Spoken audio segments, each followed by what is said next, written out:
Well, hello. It is Thursday night. Time for another Game Lawyer stream, just like we do every Thursday night. Never missed a single one. Right? Even 23 first in the room. Although I can see Maxie was typing out a long introductory sentence. So, we'll call it a tie. Just kidding. Sorry, Evie. Evie's like, you son of a bitch. But look how many more letters his first post was than yours, Evie. If I didn't know better, I'd think you were racing in with just that. You probably have trained yourself to type HI enter in like a tenth of a second. And hey, Nick, yeah, I'm back to Valheim. I got a little itch to play it last week. I think I mentioned I picked it up and played it a little bit. It didn't really click, but it kept kind of being in the back of my head. And by the time I streamed U-Boat last week, I was more or less kind of done playing U-Boat. I can't remember if I played it anymore. I might have played it a little more after that, but that might have been the last I played it. Nope. The material teleportation thing is still in effect. Although I do believe you can mod it. I think you can. Maybe I've heard there's a mod for it. I've never looked into it because I kind of like that. I kind of like that. I mean, arguably, it's like they make it really easy to have teleports to begin with, and arguably, like for the kind of game I enjoy, I almost wouldn't want like teleporting. Almost feels like cheating. I know it seems. I think what your argument against it was it seems arbitrary, and just in case anyone who doesn't, I think you all know this, but in Valheim, you can build these teleportation portals like anywhere you want and link them together so you have like portals between spots. But you can't transport like raw metal or crafting materials through those. So if you're and part of the thing of the world is you have to go further and further out in the world to find the materials that you need. And you can, if you land on a new like continent, you can plop down a teleporter that'll take you right back to your base. But you cannot mine the hell out of that island and take everything with you through the teleporter. Like you still have to have like a boat or something to transport the raw metal goods back to your wherever your production hub is. It's a time tax. Well, I mean, like I said, it in a lot of games like this, like I'm trying to think, Conan Exiles. Are there teleport? I don't think there is. Or maybe at end game, is there a teleporter? Like a map you can use as a teleporter? I never played Conan Exiles long enough for there to be a teleporter. If there was one. A lot of the games that are in this style, they won't give you a teleporter at all. It's like, because it's sort of counter to the struggle they're trying to give you. And so in this, I kind of look at it like, all right, yeah, we'll give you a teleporter, but you know, there's eventually a teleporter. I've never gotten far enough for that to happen. So, Maxie, you wonder if your Valheim save is even salvageable. I think one of my earlier saves, there's actually a warning saying, like, it probably, I think it says it won't work with the new, because the whole way that they do save files, I think, has changed. But the more recent one that I was playing when I did the VR mod, when I first got my Quest, I didn't get a compatibility error with that. That said, a lot of these games, my thing is like, I like that starting from you're naked in a meadow and you got to pick up a stick and, you know, stick a rock on it and start chopping down trees or whatever. So I was kind of craving that back to basics, starting with nothing experience. Are you played enough to beat Conan Exiles? Okay. Yeah, I never. I don't think I explored everything. I like even all the biomes. I definitely didn't kill all the bosses. I might have killed the, like, there's the first boss, the first dungeon. That might have been the only thing I ever did. You refuse to start over because you had so many resources saved. I mean, my approach to Valheim for the last couple of years has been, aside from dabbling in VR, was like, I'm going to wait for it to hit full release and then play it again. But it's been like 4 years. And I got an itch, and I'm just like... And I got it on my to-do list. Last weekend, I was like, I'm going to spend this weekend playing Metaphor ReFantazio and see if I can finish it. Because I'm 105 hours into that game. And it just felt like... I was like, God, I felt like it was going to be like a job. And I kept thinking, I just want to play Valheim. I just want to like experience being back in that world and doing the Valheim thing. Just sort of a, I mean, you know, it's a kind of game, and I kind of just want a crafting survival game, but it was the one I settled in on. And I'll go through lists. Like there's a game called Infected I actually installed. It's like it's really rough, and I was looking at videos. It's been hugely updated since the last time I tried it a couple years ago. I tried it when it was sort of first released in early access. It's come a long way. I was looking at videos about it, and I was like, it still feels like it's a little like rough. There are things I remembered about it that were kind of rough, and it kept coming back to me like, I think I want to play Valheim, even though I told myself I was going to wait until they completed all the... They've added a couple more biomes since the last time I played it. They've added quite a bit. I'm in the swamp biome now, and they've added new like mega creatures in the swamp biome that weren't there the last time. I nearly shit my pants when I came across one of these things that in the swamp biome that didn't used to be there. We'll see if I come across any tonight, because Maxie, I don't know if you've seen it either, but I'll tell you, it was something I didn't know existed. And it's a weird creature. I didn't even realize it was an enemy until it started coming after me. I'm like, what the hell is that?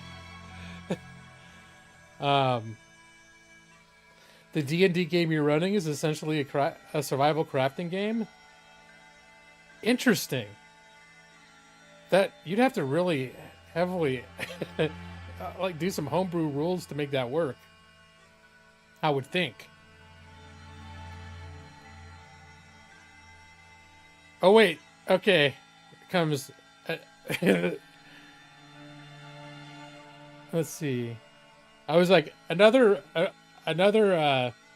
minor adventures in schedule adjustment. But this sounds like a regular schedule change, not just a one-time thing.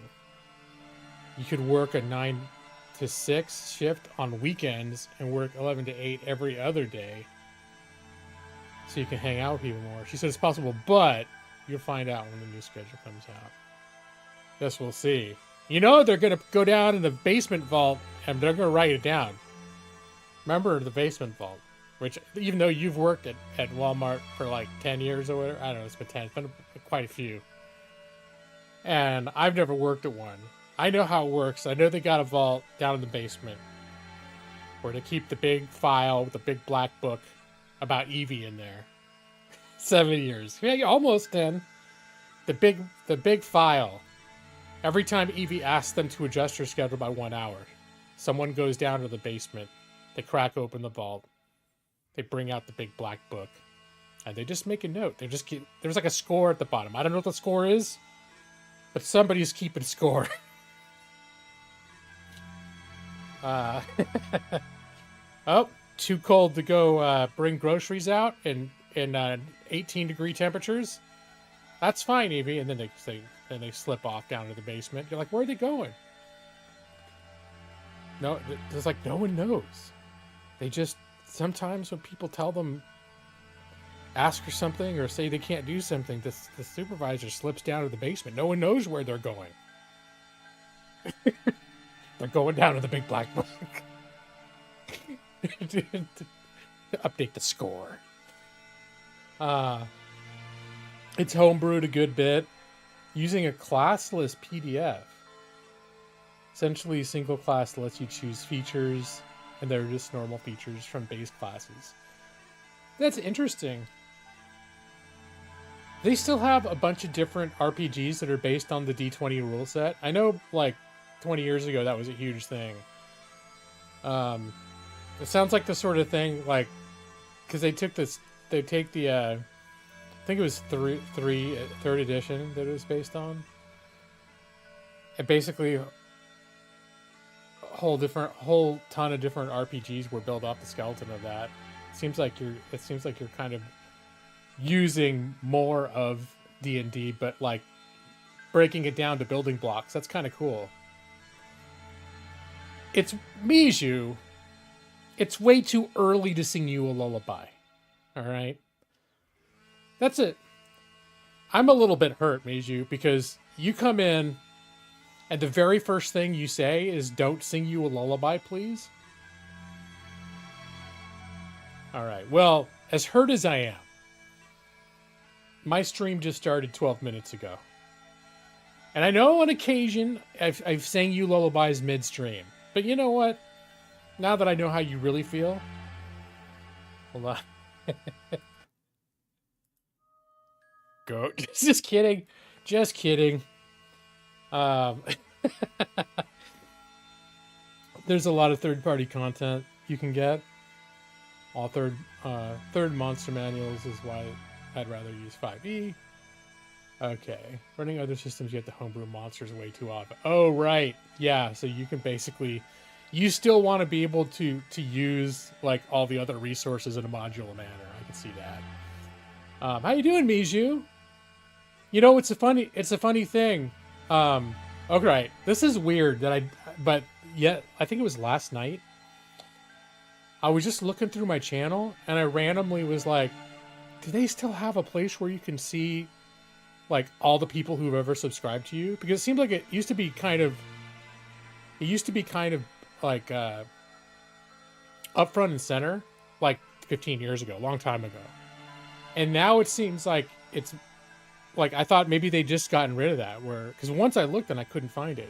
I was digging through, like, the customize your channel and channel features and all this other stuff, and I found it. And I actually was able to load, like, everyone who's ever subscribed to me in chronological order from the beginning. Now, one thing that I noticed is it says it's only people who are, like, publicly list their subscribers, because I know that there are people early on who subbed to me, like Foodereer, for example. He's not on there because I think he uses a lot of privacy settings online. But I went through, like, the first year or so and saw all the people. Evie, you were, like, number 6 on, like, my whole channel of the people on there. Because a handful of people, mostly they're people I knew in real life, subscribed to me like they were the first 10. But yeah, so, and it was funny because as I was going through that list, I kept seeing, now I was kind of looking for you, Nick, but you must have stuff on private, because I didn't see when you joined. All I know, and I was also scanning through a lot of names, so I missed it, but I sort of have my eye out for, like, Nick, Maxie, different regulars. And hello, Jeff. But yeah, but then I would see people's names and I was like, I wonder how they're doing. And when I saw your name, I was like, oh, I wonder how you're doing. Because I think the last time we talked a little bit or exchanged messages was about a year ago. Sounded like you're going through a little bit of a rough patch. But I don't check up on people's channels. So I was like, oh, what, she's still streaming and stuff? Because you don't get notified for anything either. Like, so it's like I just lose track of people.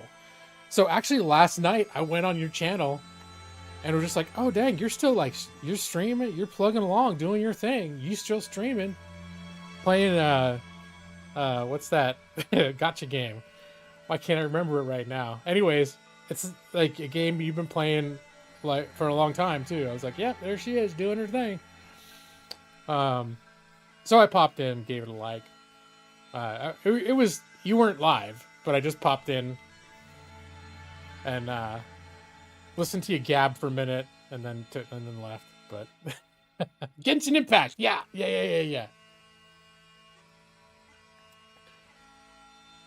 But that was a fun kind of experience though. I think like just going through looking at all my subscribers, because I hadn't seen that list like in years of the people who actually subbed to me. And I know that there were people, I think they also like, how do people sub or unsub? I know I saw people that like appear much later in the sub line, and like they gotta be around longer than that. Like I saw Chris Cunningham, I thought it was one of my first top 10 subscribers, and I saw him, it said he subscribed in like the middle of 2016. I was like, well, he was watching my stuff in 2015 before I was even streaming. So, yeah, I checked up on you. I think I checked your Twitter. Just popped in, just to make sure, like, you seemed like you were just, you know, plugging along, and I'm like, nah, that's good. All right, just happy to see that. I mean, she doesn't play wolf mouth. She plays cat mouth. I don't even have my camera hooked up right now. I should have done that before the stream. My PC's been acting up for like more and more this year, and the camera's been acting up too. So it's like that's why I sort of stopped doing webcam, because it just becomes such a problem. The settings keep resetting on it, and then whatever. So I have my wolf mouth cam, but but I don't have the camera plugged in. And wolf mouth is my puppy. Or actually, she's like a year old now. She's basically looks like an adult, but she's still got the brain of a spaz puppy. Likes to wrestle and like play, like, I know you're not supposed to do this, but like play bite, where you wrestle and like try and get me, and she lays on her back and shows her belly, and she flops her arms around and like goes like she's gonna bite me.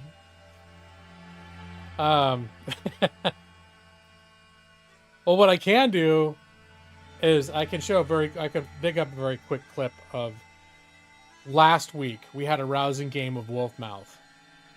Oh, look, James Baker smashing through the window. Don't ever stop streaming? Are you talking to me or Miju? You know, I've never missed a stream since 2015.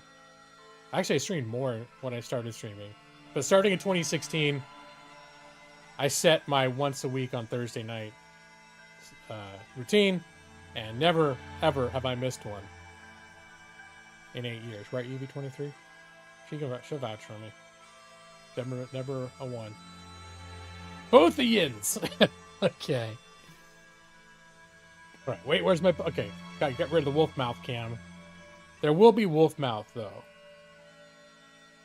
I just didn't feel like dealing with my camera today. I need to stream from work.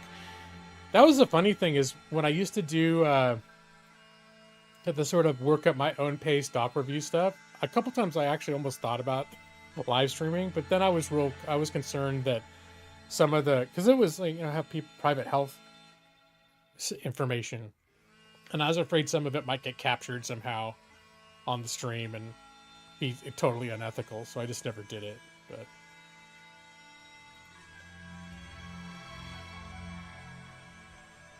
all right.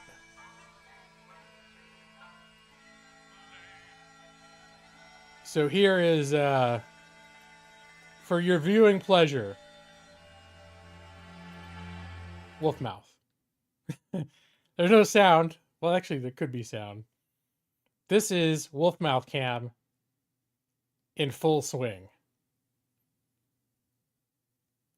She got her arm. She got her little paws wrapped around me. And it's like, try and get me. Try and get me. And she'll come. She doesn't always want. She gets in the mood to play wolf mouth sometimes, and I'll be petting her. She'll be licking me and be all like sweet, and then she'll just go. And sometimes it starts off almost like an extension of cuddling. Like she'll be laying there, and she'll be licking my hand like she is right there, and then she'll just like grab it and she'll flop down. She'll lay down with my hand in her mouth, just like having the greatest time, and then it'll turn into kind of like a game. Yeah, we call it wolf mouth because she's got a big wolf-like jaws. Wolf mouth. Well, the contest continues. Wolf mouth. Ah, good times. But it's obviously it's a very it's kind of a chill version of combat. Like there's a lot of laying down and there's lots of pets and licks in the middle of it. But oh, what big teeth you have, Millie. The new patch notes for Wolfmouth look great. Yeah, that was wasn't that the last game spin giveaway for October?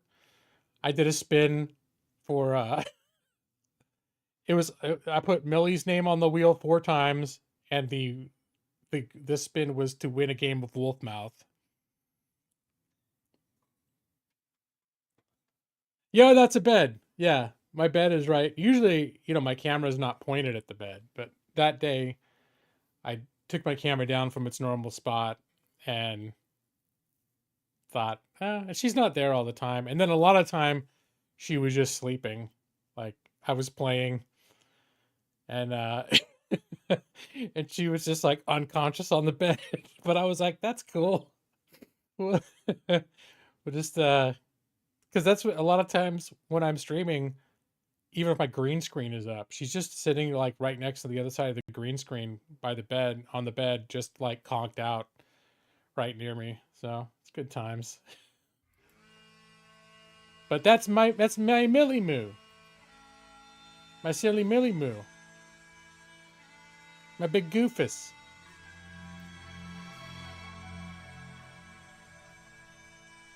Yeah, we got her almost a year ago. We got her last March. And she was 3 months old. So she's just over a year now. She's basically, I think, fully grown, but they're still like puppies kind of for the first couple years, even though they stop growing after the first year or so. All right. Well, Miji, I'll spare you the lullaby because you specifically didn't want it. I'm sorry your eyes are bothering you. It was good to see you. Get some rest. We'll see you soon. I'll have to drop by one of your streams since I just rediscovered you last night that you're still streaming. You're doing your thing. I need to stop by and say hi while you're live at some point. You forgot you got her. Oh, yeah, okay. This game is co-op. I've never played this game co-op. I think for a lot of people, that's like the only way to play. But I think it's one of those where if you want a persistent server, you've got to like use one of those services like I did with was it V Rising, the vampire one, for a month or two. I guess is this one where you can host it on your machine, but people can only play it while you're playing, and it's like the performance it's no good. Can I sing you a lullaby and use your birth name, Miju? Oh, Nick, that's I never knew. I never knew that was your real. What a coincidence that your name is the same as Miju's YouTube name. Isn't that weird? But I think she's gone already, Nick.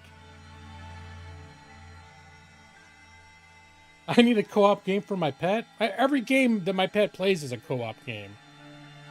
She can't even eat her bully stick without it making it interactive. That's just a little like rawhide thing that we give her. It's like, and half the time she brings it up to me. I'm like, what do you want me to do with this? And I'll act like I'm going to throw it. And then she looks at me like, are you crazy? That's my bully stick. Don't throw it. It's like, what do you want me to do with this? I don't understand how to play bully stick. But there was a time, like with the first couple months that we got her, where she liked to jump up in the chair when she was smaller enough to jump up in the chair and like be in my lap. But she also was teething real bad then, so if she was in my lap, she was just trying to bite, like chew on my hand the whole time. And we were at that point really trying hard not to let her bite. I mean, look at how things have gone since then, but It's a different kind of biting she does now than she did then. And so I would hold the little bully stick like a baby bottle, and she'd sort of cuddle and lay there and like chew on the bully stick and then fall asleep. So maybe she's remembering that, because sometimes she brings a bully stick in and be like, "Come on, do something with this," like it's group activity. But it's good times. Yeah, life is funny like that. But yeah, I've never played this game co-op. I found it to be actually a really decent experience in VR. But it's hard to it's been hard to really play a lot of VR since I got Millie. I still can do it sometimes, but like I tried, now that she's an adult-ish more or less, a few weeks ago I tried to play Beat Saber with her in the room, because otherwise I just have to lock myself in my room and lock her out. And my room is not that big for Beat Saber. There's lots of things to bump into. I used to really like going out in our living room. I had a lot of space. And I was thinking, oh, maybe we can work up to that. And so she's on my bed, and I'm in the middle of whatever space I have in my room trying to do Beat Saber. And then she just starts going nuts, like attacking the hand controllers. Like, I don't know if she thought I was playing or what, but she started going after him. And I'm like, okay, this isn't going to work.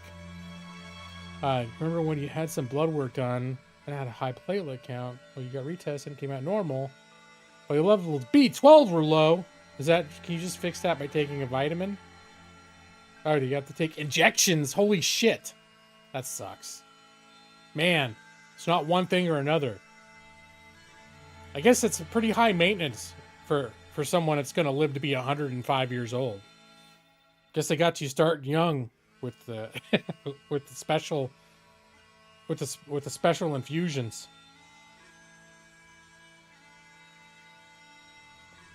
See, I should make a server for this game so I can ignore the other people like at V Rising. That's what it really turned into, isn't it, Nick? Did Alali ever come in on that?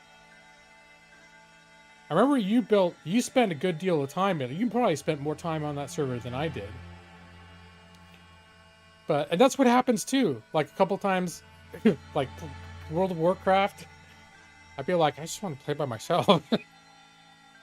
I got this whole server, but it was like, but this is going to be my base. You go find someplace else to make your base. And then you went like to the full other side of the map and made your base. And then we'd occasionally go run to the other person's base and like check it out, see how they're doing and stuff. I thought at one point, Alali, I know maybe I extended an invitation to Alali because I know she had the game, but maybe she never played it. You played on that server, did everything that could be done at that point. I didn't get that far. I know I was like, I might have maybe still had a boss or two ahead, but it started getting real hard. And then I was like, do I really want to put this much effort knowing that I'm going to like get through the next boss and then the game's going to be like, I'm just going to run out of railroad tracks? It's not finished. Which is the same could be said for Valheim.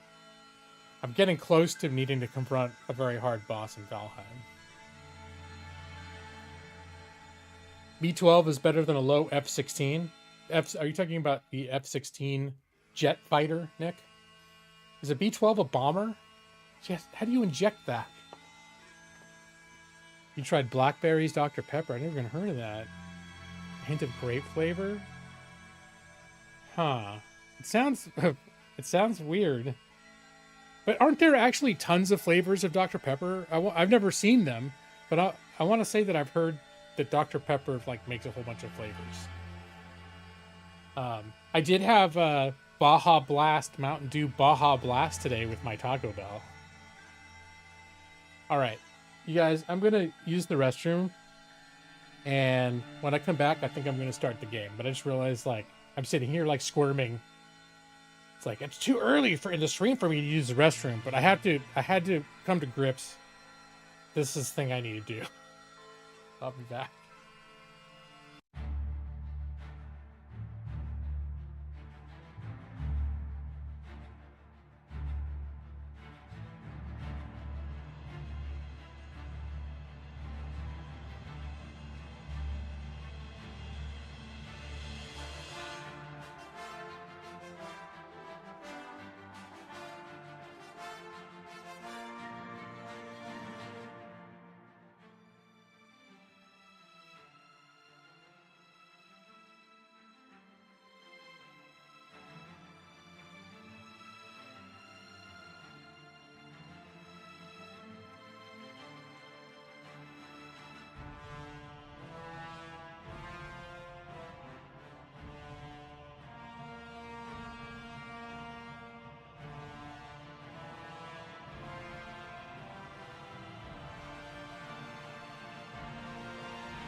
Hey, Brad. And yeah, let's do the game screen. 45 seconds of gameplay. And Overlord McGeek, hello. I was telling the chat earlier that last night I took a little journey through history, and I didn't realize the feature was still in there, but I found out how to look up your entire sub list and sort them by like from the very first subs in order, like who subbed to you. And it's only people who have like certain like their settings set to public, so you don't get to see everyone. I noticed a lot of people missing who should have been there, but Overlord McGeek, you've been here since 2016, man. I was like, holy crap. There's certain names where I was like, I know you've been around for years, but I don't remember like when people came on board. I know there was I had a big growth bump in the summer and later of 2017.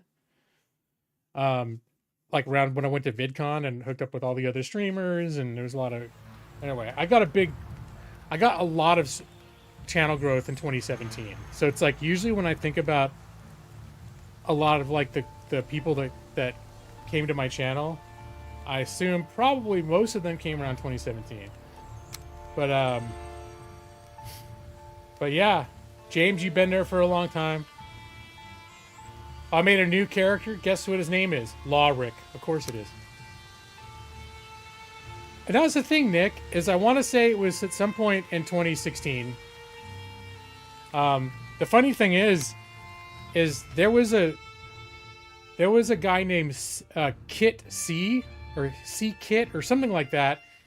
I think that hung out in dojo streams, and I remember like I was screwing around with him. Like I had a little weird like running a little joke with him, and then I didn't see him for a long time, and then you came into one of my streams like a month or two later, and I got you confused with him, and I immediately started like talking like I knew you, and then you just never stopped coming back in. And then I was like, at some point later, I realized, oh, you weren't that same guy from the dojo stream.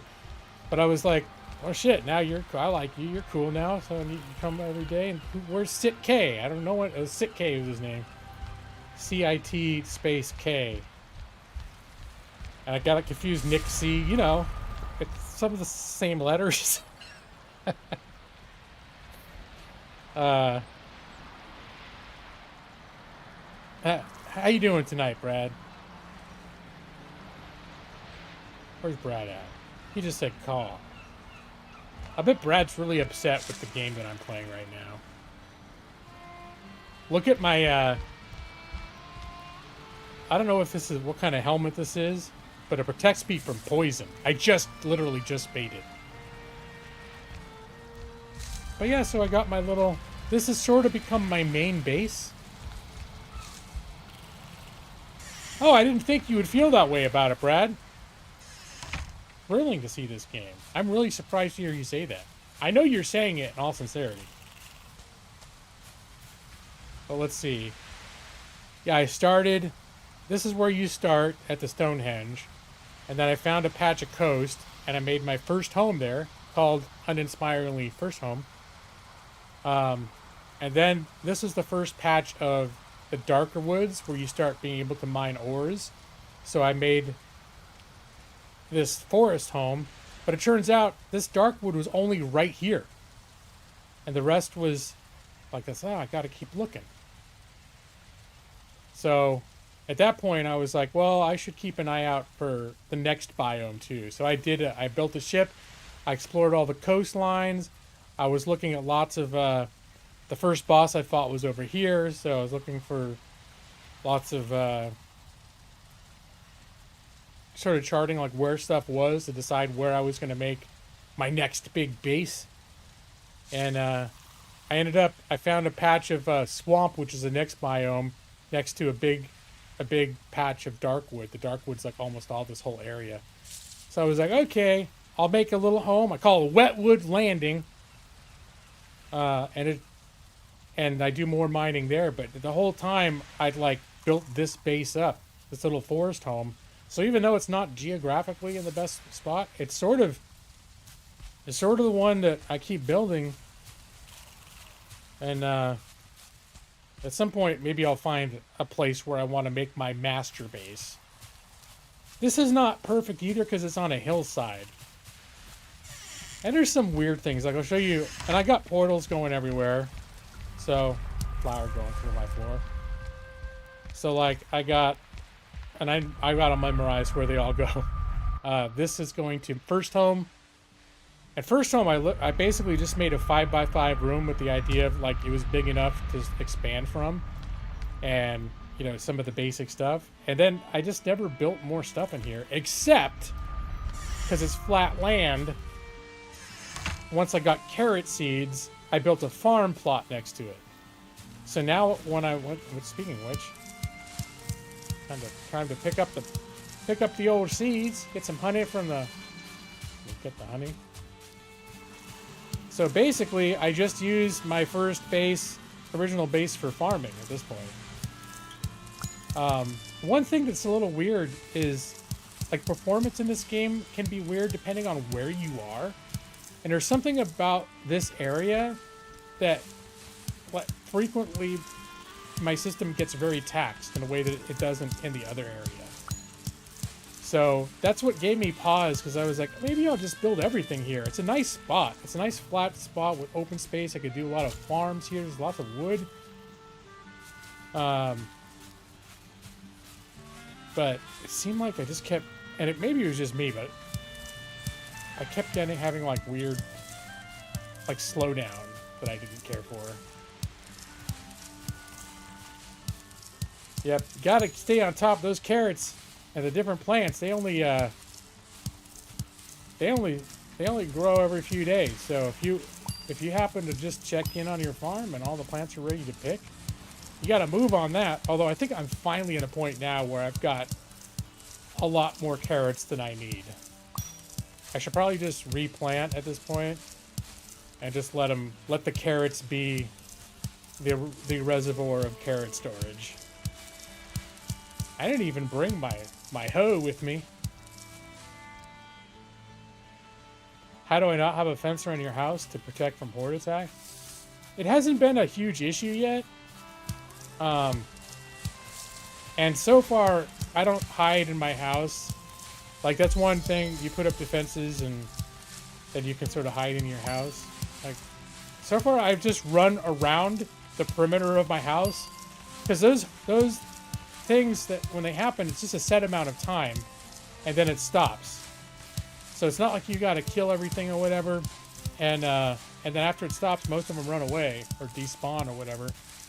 And all I do is I run big circles around my house for 5 minutes or however long it is, sort of kite them all for 5 minutes until the timer runs out, and then they all leave. So I'm like, okay. It was good. That's what I ended up playing Valheim. I pretty much played Valheim the whole weekend, and it was glorious. And the one thing I like about Valheim is you can, I need to get my hoe and do I have seeds? I've got all these seeds, but I might have more seeds at home. I have to check. Actually, I think I used all my seeds last time. All right, we'll figure it out. But I can't do anything without my hoe. No, I relatively behaved myself diet-wise. I made a few naughty decisions. But I want to say that we had batched something up that I ended up eating most of the weekend.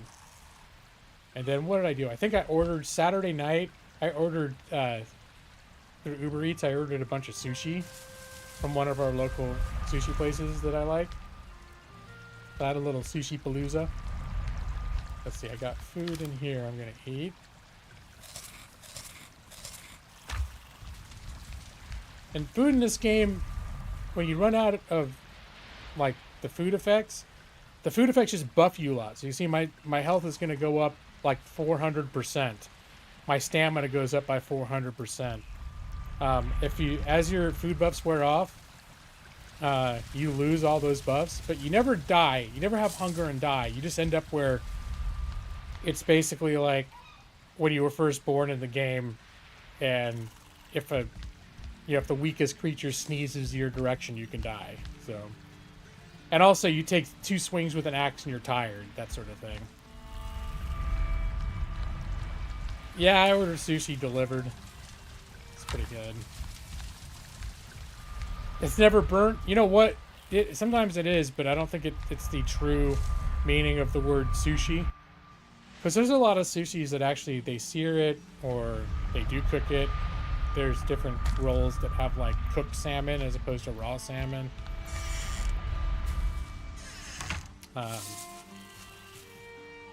If you order certain things like eel, which I love, it has to be cooked. All right, let's plant some seed plants first.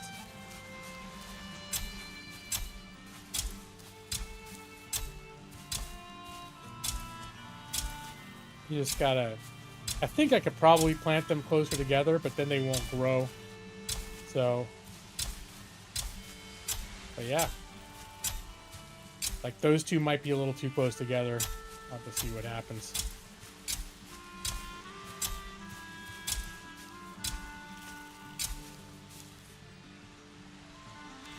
Oh wait, I should use my actual carrot seeds.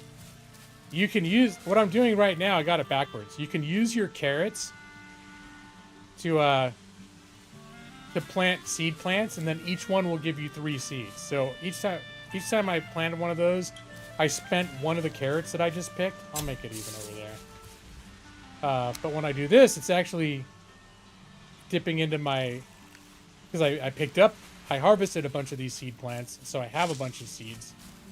I should use all those first. You pulled the brisket off your smoker. You've been impatient letting it rest after smoking it for 13 hours. Oh man. Howdy, howdy. Hey, Ethan. That's one of the things I noted too. I'm gonna probably, people who are here for the whole stream are gonna hear this 100 times.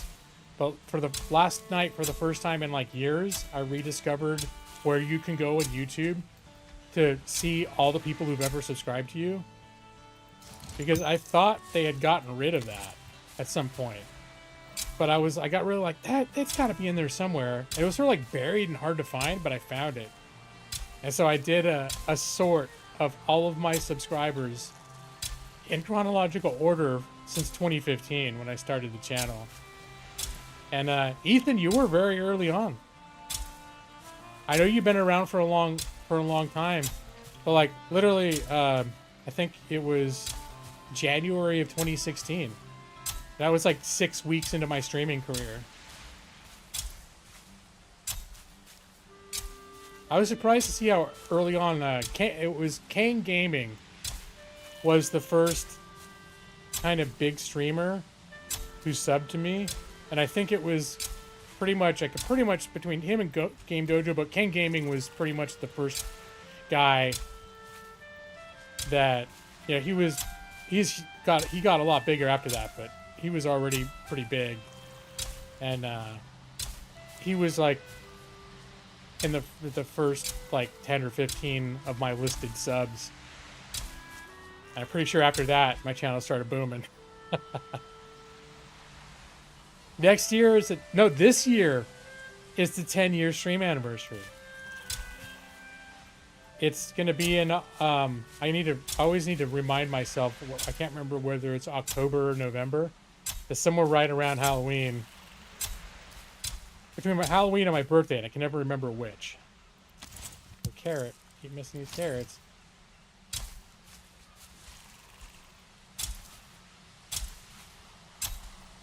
But yeah, I'll be hitting my 10-year anniversary as a streamer.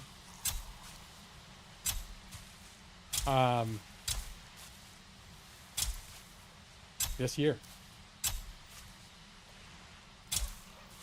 Yeah, that's a funny thing too. It's all this sort of like, I don't know what came over me.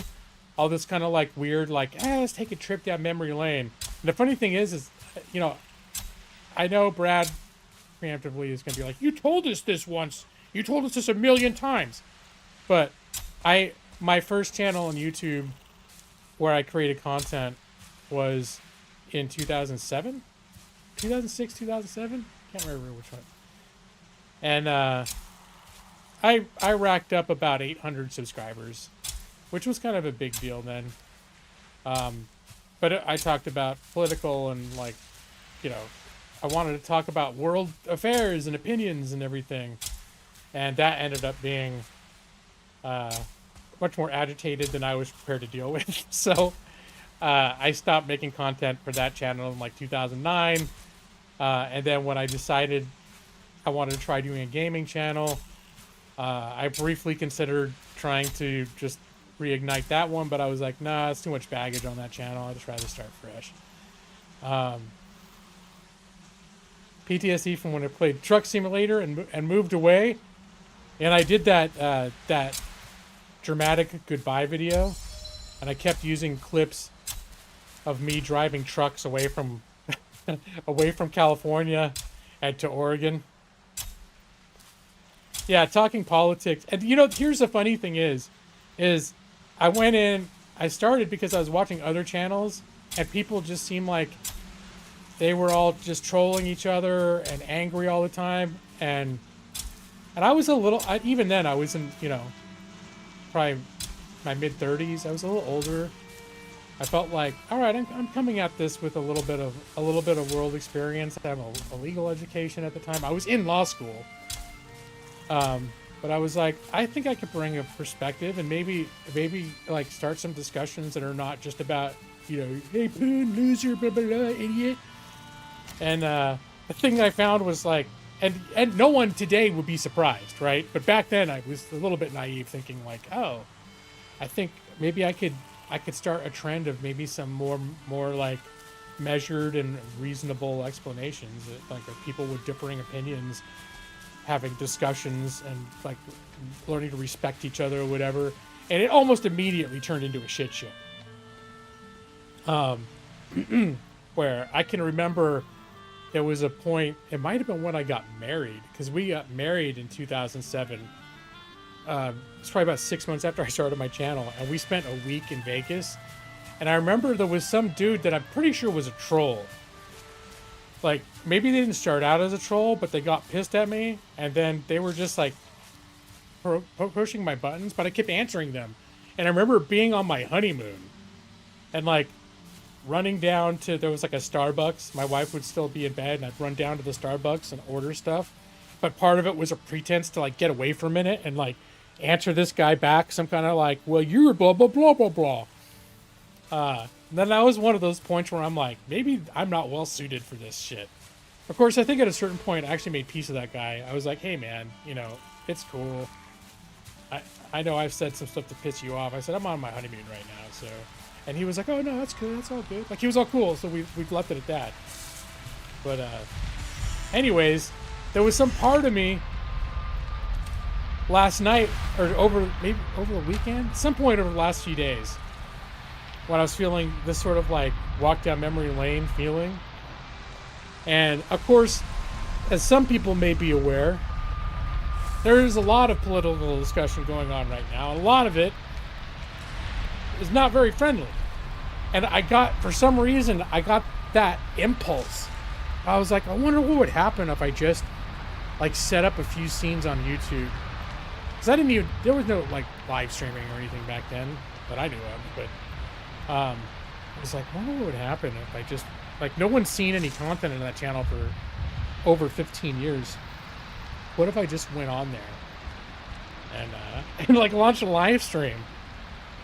Would subscribers that I had from like 17 years ago show up? And then I was like, nah, it's probably bad. It's something I might do at some point, just out of curiosity. But the other part of me is like, yeah, you really think right now is a good idea to dip your toe in that pool? It's like, no.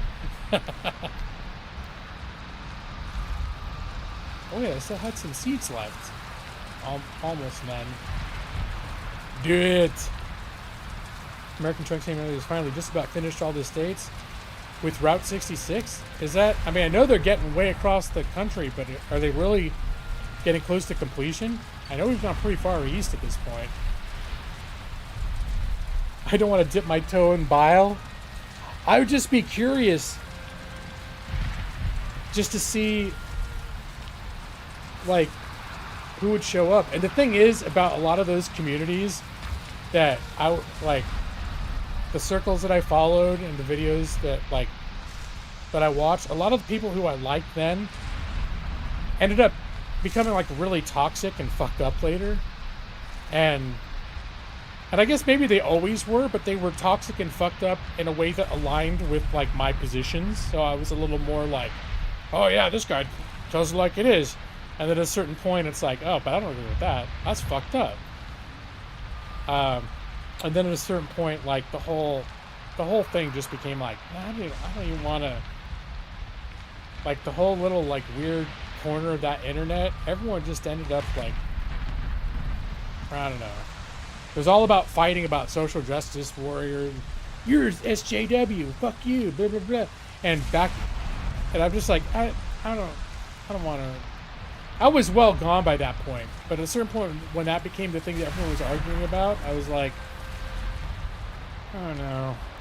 There's a lot of these arguments that I just don't want to get all into.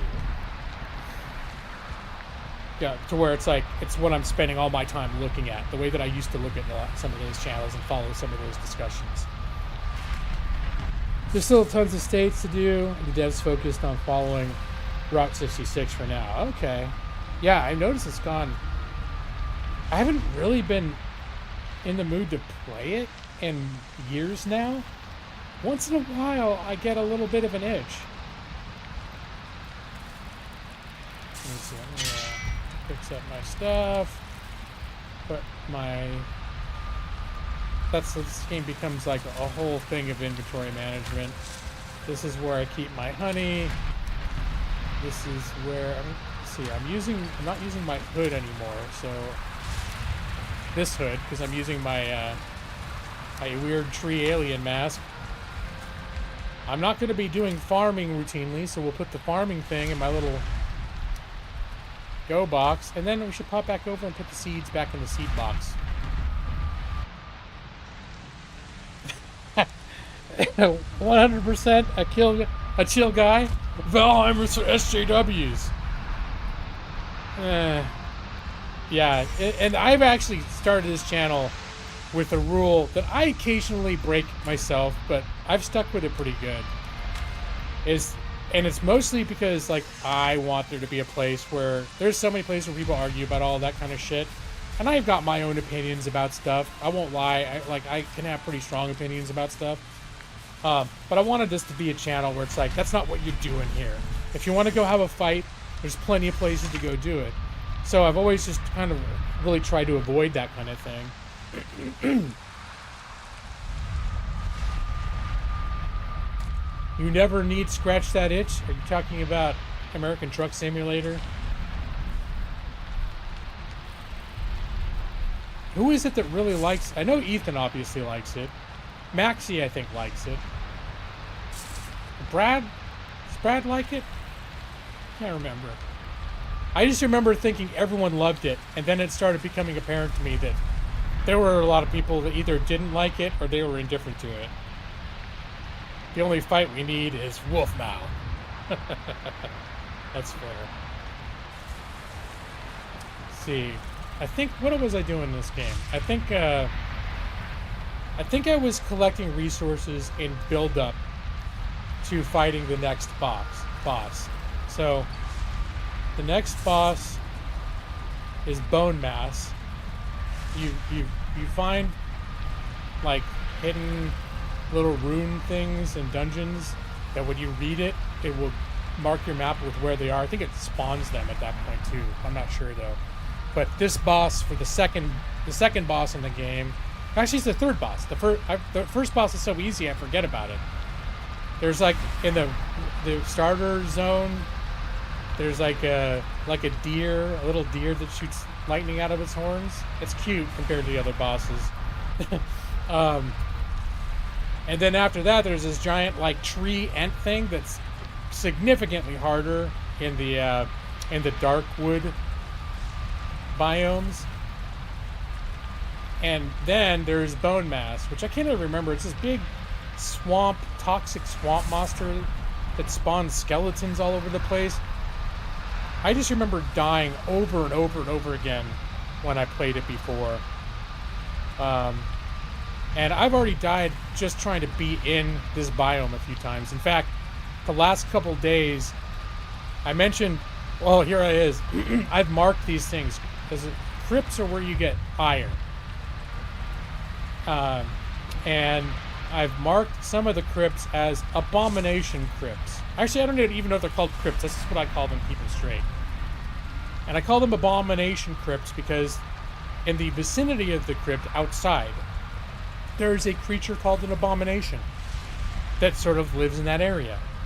And it's a creature that didn't exist in Valheim when I played it 3 years ago, like the last time I was in the swamp biome. But holy hell, is it there now? And it's not like any other creature in the game that I'd run into. I didn't even realize it was a monster until it was like hitting me. And I'm like, holy shit, I practically crapped myself. And so I ran away, and then I was trying to find ways to other crypts where I wouldn't provoke it. Dodge roll abominations, is that what it is? Now dodging, what, you have to crouch and sprint and hit the spacebar at the same time? I just know, I thought there was an easy way to roll, and then at a certain point because I haven't played it for years. I picked it up again a few days ago. I started playing again, I was like, I thought there was a way to roll. But I was looking at keybinds, I was like, no, there isn't any. And then I accidentally discovered it at some point when I was crouching. So 100% a chill guy. I think you probably have a lot more experience at this point with this game than I do. I'm sort of relearning it. And I will by no means say that I am good at all. I am famous on YouTube for what I call bitch tactics. And that's what people who aren't good at games do to survive in games. So the bitch tactics, and I looked it up for the abominations, is they're weak to fire. So you just stock up on a bunch of fire arrows, and then you just run away and shoot arrows at it from a distance over and over again. And then I discovered it has a lot of pathing issues because it's big. So it ended up being manageable. But I'm totally scared to go toe-to-toe with it. I know that that's one of the ways you can do it. Or if you have a good enough shield, you can block its hits. So I used to do that with trolls. I tried doing that with trolls this time around, and I just died over and over again. So, bitch tactics for the win! Thank you for the $2 celebration of bitch tactics. But bitch tactics are that's what you do. It's usually like being sneaky, stealthing stuff, like instead of doing it straight on. When you're super caught, like someone who's good at a game can clear like a level in 5 seconds. But no, it takes me 20 minutes because I'm sneaking around, like picking people off one by one like a horror monster. Whatever, right?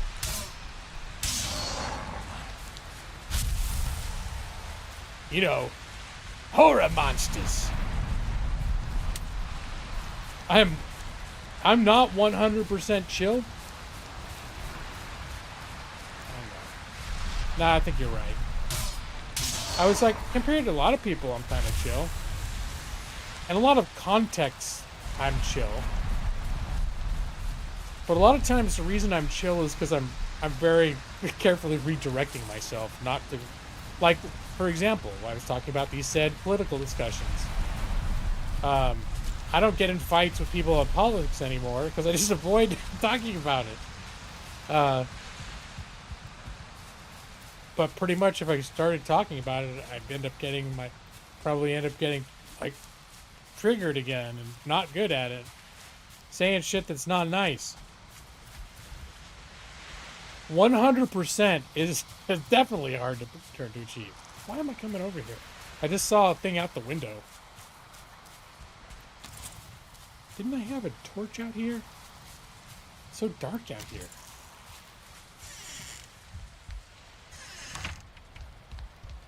Alright, but I think, so my general game plan at this point is to sort of tame this island, get all the iron out of it that I can, build up my stuff. Now I realized that this helmet that I'm wearing is part of an armor set, that you make with stuff that drops from those abominations. And they give you resistance versus poison. And if you get 3 pieces of it, it gives you a 15% bonus to your bow skill. So I'm like, maybe that's another thing I should consider, since I end up like hiding a lot of this shit because of my bitch tactics. What's the game's goal? The game is not finished. But the way there is a game progression, and how it basically starts is, and let me fast forward. I can sort of show you how the game progression works, because it's not aimless, but it's also, at the same time, it's still kind of a sandbox. Sort of a progression that happens about being able to. There's a sequence of like progressively more challenging biomes. Like you start on the meadows and light forest, and then you go. So let's see. We'll go to my first home. You can defeat the last biome so far. Yeah, when I played it a few years ago, and I think at that point it was the there was a dragon boss that I beat. It was super. I died a million times, and then I don't remember if there was another boss after that, or if I just stopped playing after that. I think I killed the dragon eventually after I died like 50 times.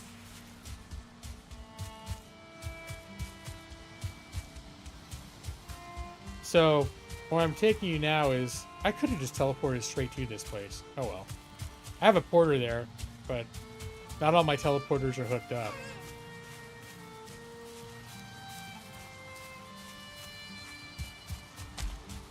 So, whoopsie daisy. So when you start the game, this is sort of like a Norse mythology type of setting. And when you start the game, you're being carried in the claws of a giant raven, I think. And it's flying over the realm, and it drops you in the middle of this Stonehenge type place over here. You get dropped right. Oh, hold on. I made a little house here. You son of a bitch. That's why I was like, I should have just hooked up the portal, because I made up a house here literally just to make a portal, but I don't have it hooked up to one of my home portals, which is not hard to do.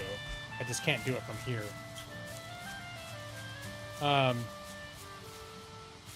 So, and initially, these 2 things that have all the, these trophies on them are blank. They're all blank, and each one of these represents one of the bosses in the game. And so that's sort of the progression of the game, is to go, each one is a progressively higher biome. So what happens is, like at the beginning of the game, you can only collect certain things, but you don't have like materials to make a pickaxe that can chop ore, for example. And so, but the very first boss is this deer monster that when you kill it, it has this special antler that it drops when it dies, and then you can make a pickaxe out of it.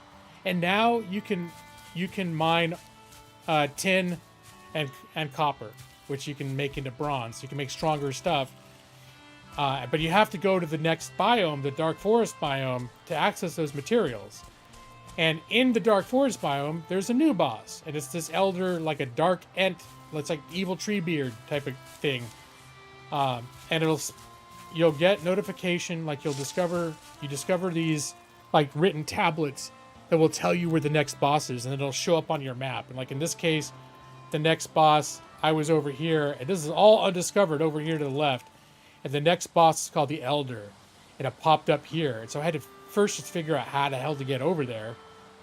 Turns out I couldn't walk. I had to actually figure out how to build a boat. And so you have all these things that it's like, okay, well now I need to be able to build a boat in order to get over, because I came over here and realized, oh, I'm hitting ocean, and wherever this boss is, it's like way the hell over here. So then it's like, I have to figure out where I can get the materials so I can make the boat so I can cross the ocean. So there's no rule saying you have to do this next, or there's a story you're following. But and I think the game is very clever for doing it this way. that there's constantly like the carrot on the end of the stick that's sort of leading you to the next, like dangling it out like, hey, and whenever you kill a boss, you figure out pretty soon that whenever you kill a boss, it will drop something that will unlock your ability to get the next big resource out of the next biome. Like I mentioned, that iron is only accessible inside these crypt type things in the swamps. Well, the crypt things are locked, and it's only by killing the elder will drop a key. And so now that you have the key, I think I have it on me. I don't think I have it on me right now. Now that you have the key, you can get into these crypts to access the iron. I call them crypts. I don't know if they have an actual name. No, not crypto.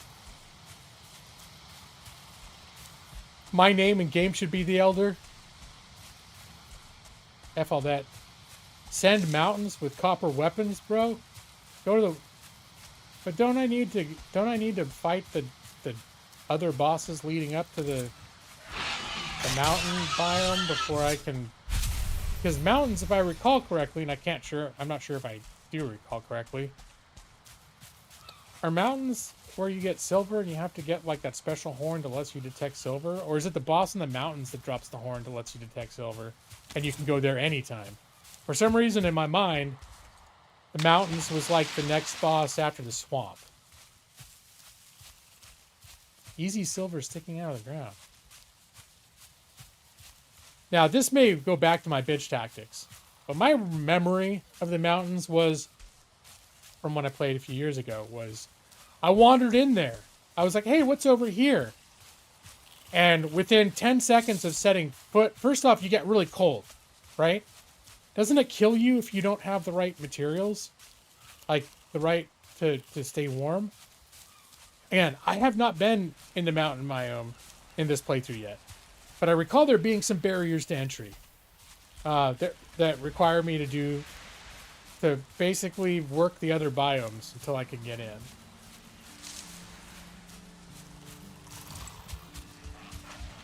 But that's how the progression works. Like I could wander into any biome right now,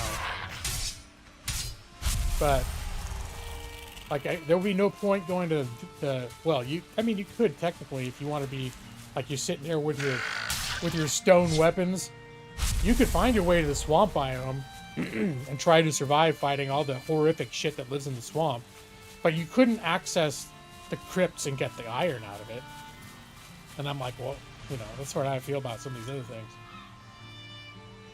Wait. No, I said I was not a pro. I think I misspoke, or you misremembered. I think you even gave me a $2 donation when I explained that I engage in what I refer to as bitch tactics. Because that's how a person with no skills in gaming survives what other people conquer through skill. I instead use bitch tactics.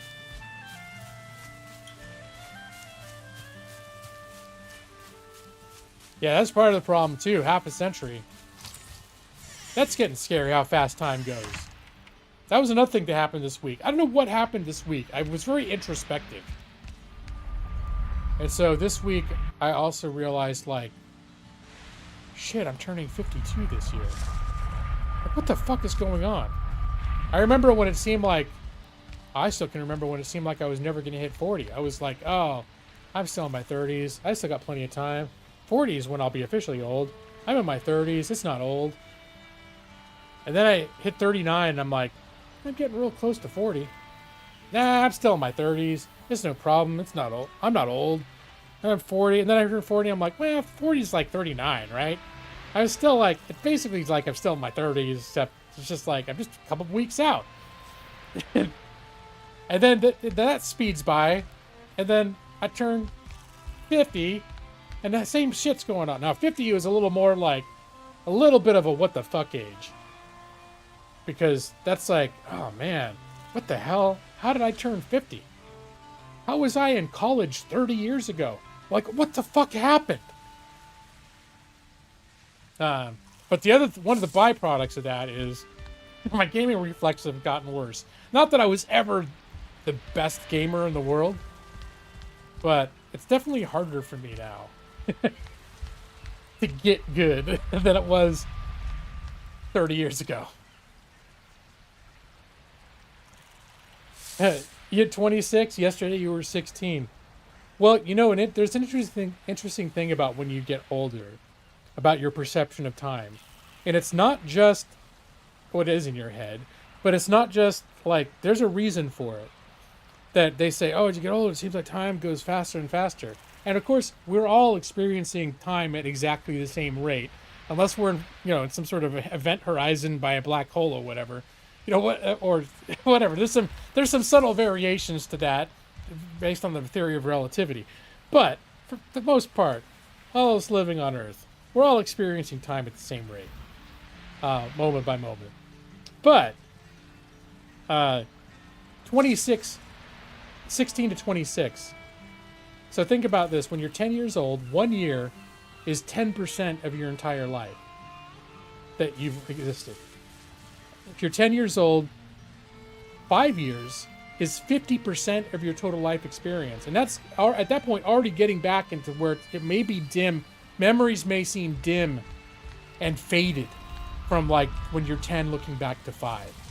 Now, if you're 16, the difference between 16 and 26 is about this, feels a little bit the way that 5 does to 10, right? But each year takes up less space in your data banks relative to the whole. So when you're 16, 17, 18, each year, compared to the total amount of data that you've stored for your life, that the measure of your life, each year is smaller relative to the whole.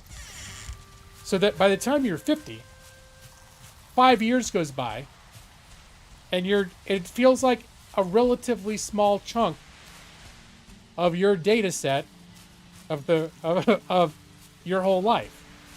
And so it's not that it's actually going faster, but it's just your perception of it in retrospect is like, oh, hey, hey, it's Bob. It's been like, how long has it been since I talked to Bob? About 6 months. And then you realize it's like 7 years ago. Like things start getting weird in your head, the way that you look at time. And then when you realize how fast 25 seemed compared to 50, that's when you start getting a little freaked out. You're like, that doesn't seem very long at all. So you end up playing all these little weird games, and like these little like perception games in your head that probably better if you don't, but this sort of, to me, it just naturally happens. I don't know how you experience time. It's true, Brad. I don't necessarily. I mean, I imagine if with a lot of Jameson and stuff, you probably literally do experience time differently than I do. You extend your life by watching G-Law streams? Oh, you're 26 million years old. Oh, that's old. I mean, I'd be more impressed if you were around when the dinosaurs were here, but you're not that old. All right. Well, oh, the foul. Oh, shit. Foul smell from the swamp. Max, you're going to ask what I do about invasions. Well, I'm having one right now. Remember what I was saying? Oh, shit. You know what I just realized? I don't have my food. So I'm going to have to let my house take a little bit of damage while I, Oh, shit! No, dude! Fuck! They're in! No! Alright, get my food up. Boom, boom, boom. And get my running buff up. Boom. Each boss you fight gives you access to a new power.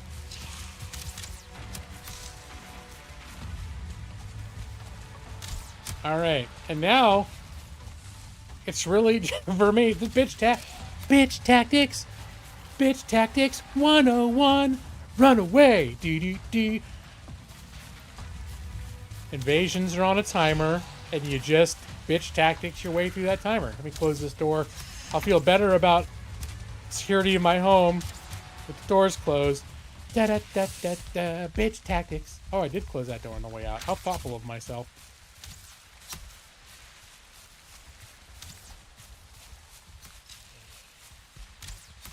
Yep. And notice, I do have to run every now and then. In fact, I should just put my weapons away. I'm not even going to use it. I run faster with my weapons sheathed.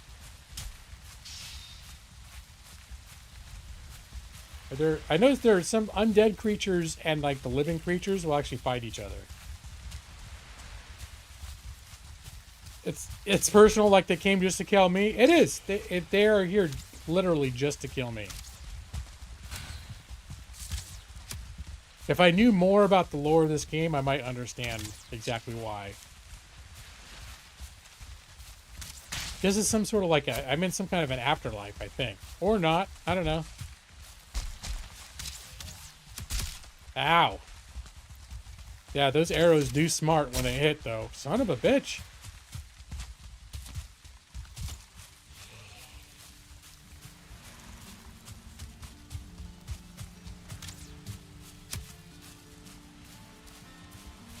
Alright. Now, the thing is, if you run away, it fucks up the countdown timer. Oh. So you can't just run away or jump into a teleporter. So I think the invasion will just stay there until you come back. Uh-oh, have I lapped these guys? It's these guys with the bows and arrows that are really fucking with me right now.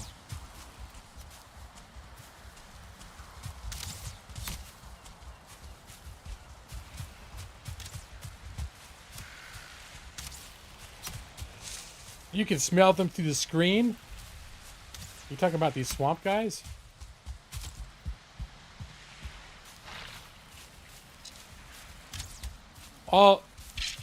Yes, you're correct.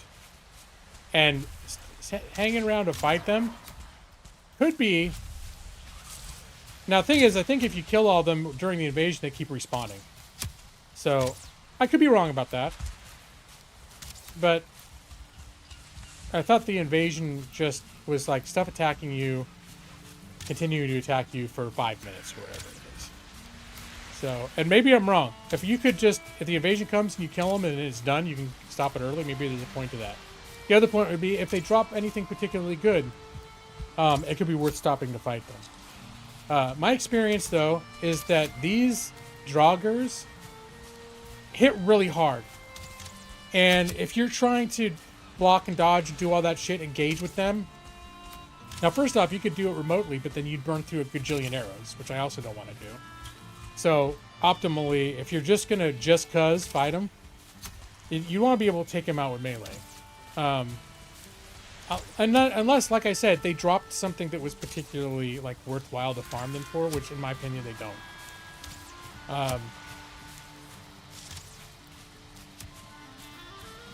Have they started thinning out yet? Did I get a notification that the swamp has withdrawn?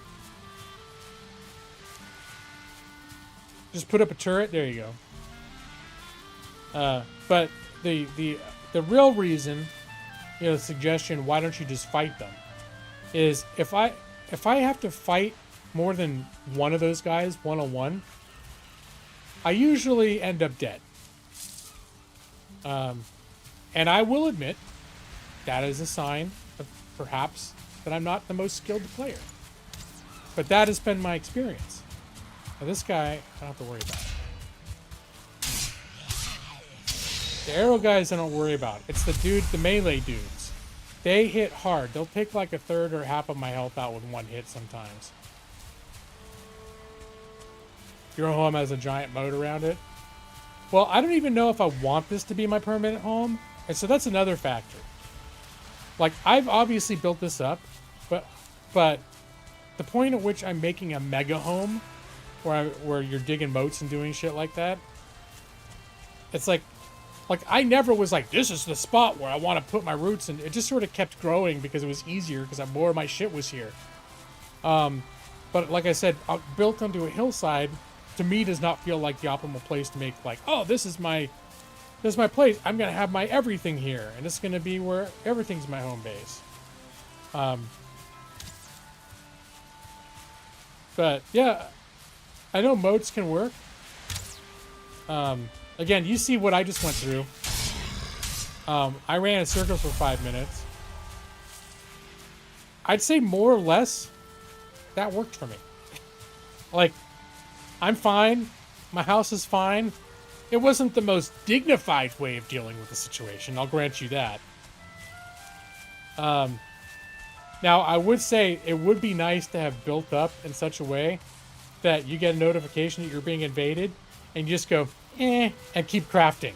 It's like, you're just like, and that's the dream, right? Is that what it's like for you, Maxie, with your moat? You're like, it's like, oh, the forest is moving, and Maxie's just like, I'm gonna keep picking my carrots or whatever. I'm gonna, I'm in here smelting iron. I'm just gonna keep smelting because it's really not any of my concern that the forest is attacking my stronghold. Because I've built effective defenses. Dodge, duck, dip, dive, and dodge. Then attack. Yeah, or you just run and you make sure you got lots of stamina. You use the ethiker whatever buff that makes your stamina last even longer when you're running. And then you just run wide circles around the invasion area for 5 minutes, and then the invasion ends. Bitch tactics 101.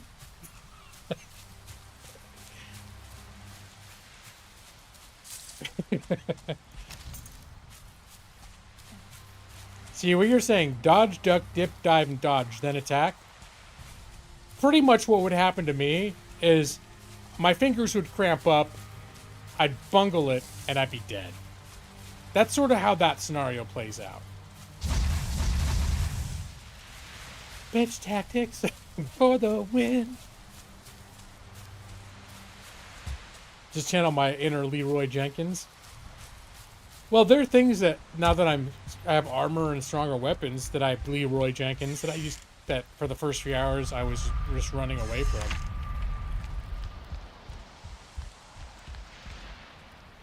Alright. Wow, I did pick up a lot of goods here. This is where I keep my animal heads, my trophies. Stone. These good things.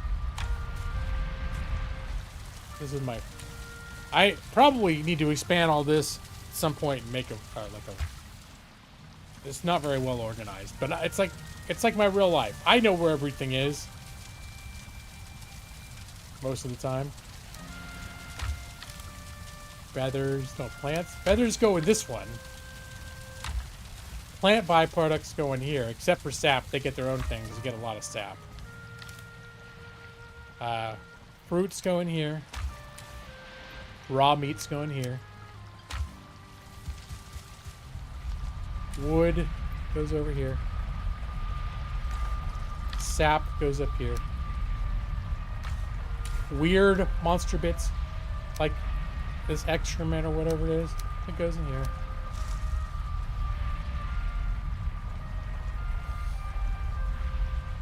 You're gonna... Oh, you're out. All right. You wish the best. Thank you. Thank you 100%, Edgio guy. Appreciate your encouragement and your acceptance of my bitch tactics. Have a good night. Stone. No, not you, Stone. This box of... That's wood. This box of stone.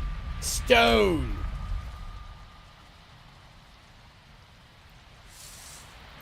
I forget. I think it's entrails, not excrement. Sorry. A slimy length of something's inside.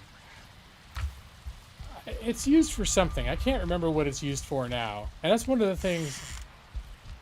that that you discover in this game is if there is anything. Now that stuff just drops. So I'm like, if it's already in your inventory, you might as well find a place to store it for the most part, because even if you don't know what it's for, chances are you're not too far away from getting some sort of a recipe where you'll be like, oh shit, why wasn't I saving that stuff? Like now I realized I have like a potion where I need to use 6 of those things for each one.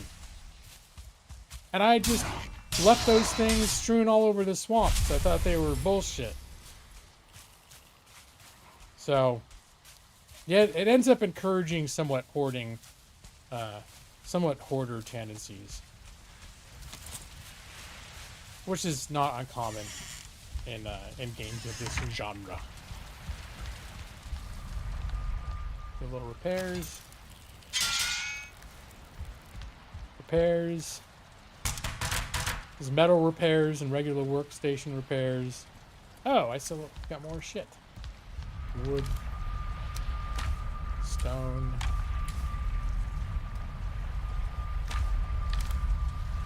Or this.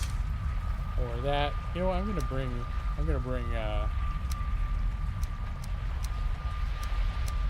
bring these over here, because I also have a little separate box here that I mostly use for just these 3 materials that I keep topped off. That is Grey Dwarf Eyes, a little bit of fine wood, and Surtling cores. And the reason I do that is because these are the 3 ingredients that are needed to build teleporters. And I like to be able to build new teleporters as needed. You may notice on the map I have certain things, there are numbers here. 01, first home. 02, forest home. What is it, 03? Wetwood Landing, I called it. That's my 3rd home.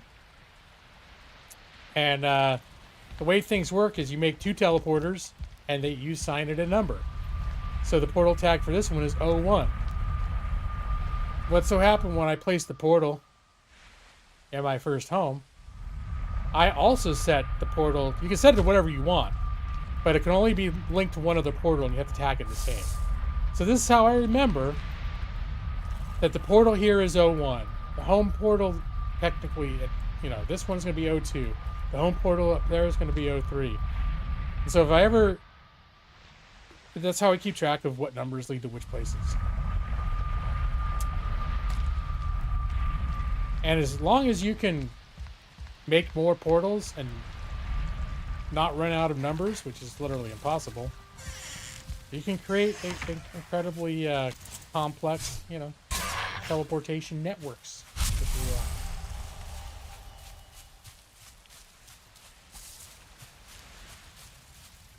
You're getting your $500 bonus from work. That's pretty cool. We don't get bonuses at my job. Hold on, let me have a drink here.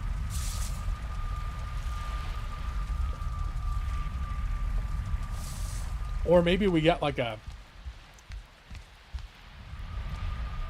Do we get anything?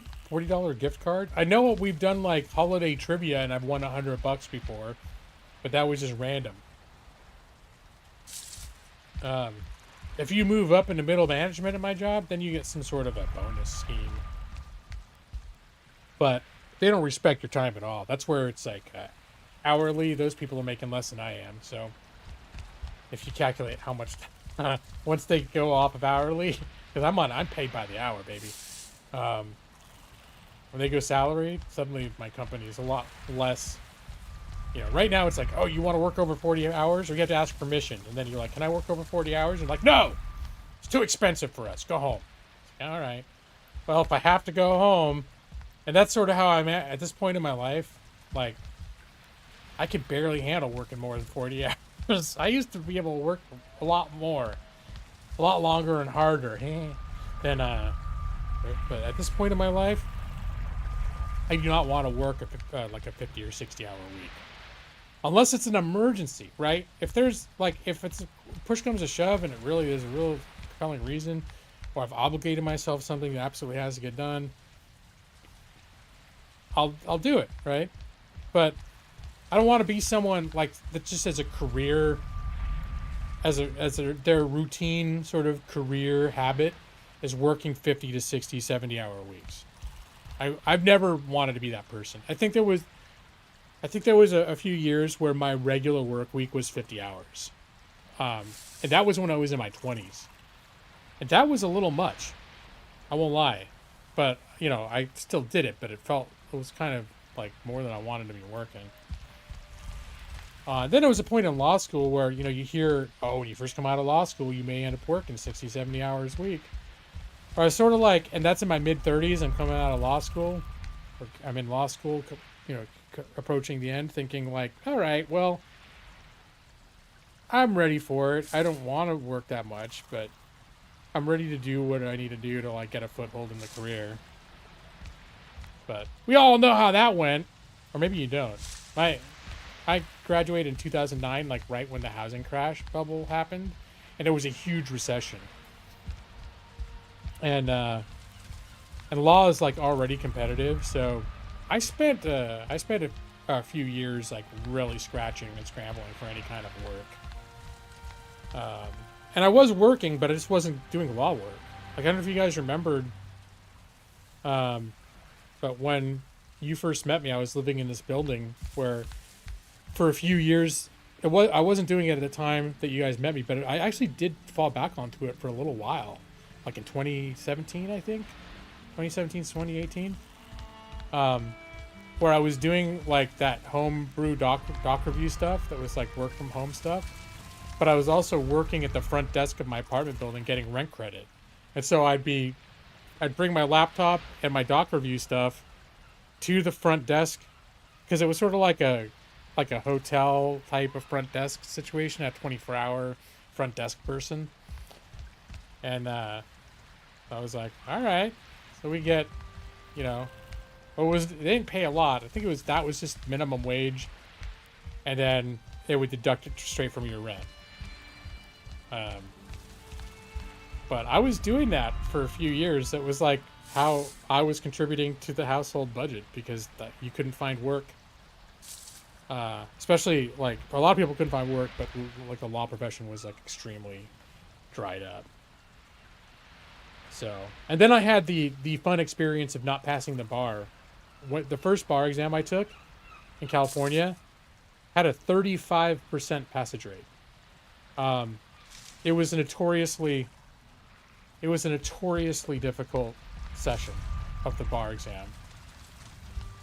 Like one of the lowest passage rates ever of the bar exam. And so that's another thing that in law, like it's super, like it doesn't take much to become less competitive in law. And like if you're trying to hit like the best legal jobs. So really, like you can't have very many stumbles like that. Like not getting a job right away, and then on your resume it's like, oh, what were you doing from 2009 to 2011? I was working on the front desk.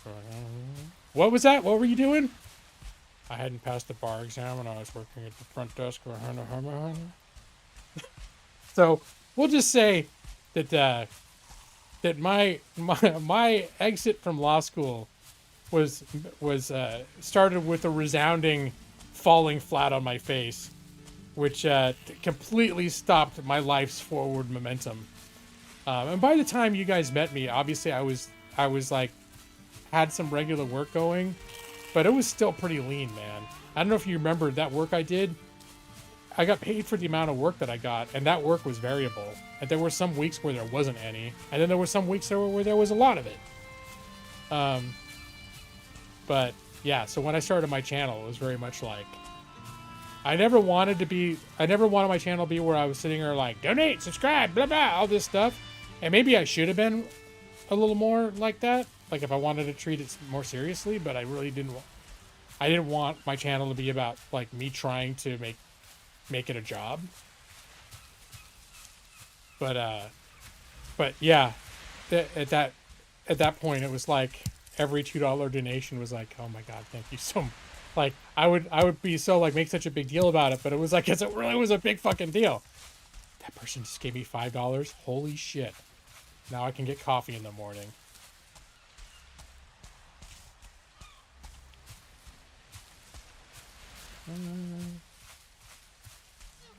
Oh, I'm looking at the thing. Oh, Mega Eevee came in. Mega Eevee 7, not the best Eevee, but you know, I just made that up. That's pretty good. That's a big deal, Nick. Nick, in it with the 88 months, the long-term investor. I should do one of those like PBS introductions. This programming is made possible by Nick C. J Maxey. I think I've got like I got like 6, which is it astounds me that there are people that just kept being my sponsor for that long. But there aren't many of you. But the ones that have remained have been around for a long time. That is a big deal, Nick. Now the difference now is it's like I appreciate it more just on the level of what it is. Like, oh man, this guy liked me enough to be a sponsor and just stick around. Because, you know, and I say sometimes, like, most of the time, this is just fun and I look forward to it. But there have definitely been times where I'm worn out and I'm tired. And if I'm worn out enough and tired enough, I'll cancel stream, which, you know, I mean, hypothetically, never happened. Or if I'm sick or whatever else. There's plenty of times when I'm like, I'm not feeling it, but I'm like, I just do it. It's my thing I do on Thursdays. And I do like being, and what almost always ends up happening is I get streaming and then I have fun and I'm like, yeah, I'm glad I streamed. But a lot of times I'm delaying, like even today, and I never thought about canceling my stream, but I got off of work. I had a dramatic walk attempt with Millie. She's getting worse with her reactivity. It was a bit of a downer. She like got super freaked. She like scared some other nice people walking their dog. She flipped out like a lunatic, like she wanted to kill them. Her dogs are probably gonna need therapy now. Just like Millie needs. And then, so we came back home and I was a little defeated, whatever. And I watched TV and I was tired. My job's been wearing me out, all this stuff. And I was in my chair just worn out, worn down. I'm dozing and like by about 7:30, I was afraid I wasn't going to even want to get out of the chair. I thought, I'm going to close my eyes. I'm going to open them again. It's going to be 10 o'clock. But there's some part of me that's like, hey, like, I should just, and I always end up, you know, being glad that I got up, got my ass up and did it, even if I'm having one of those days. But in that sense, there is something about what I do that feels a little bit like a job. And it's like, and I do all this shit. Like, no one asks me for this, but I do these special scenes and stuff. Because I like to do it. You know, right? All these different things that I do. And no one's like, we're really looking forward to your Valheim background video set up, how that's going to look. 45 seconds of gameplay. But, you know, I used to put a lot more work into the channel, like the 45 seconds of gameplay and all that shit. But, no, I still do put, like, what you would call work into this channel. It just happens to be, like, stuff I like doing, but it's still kind of like work.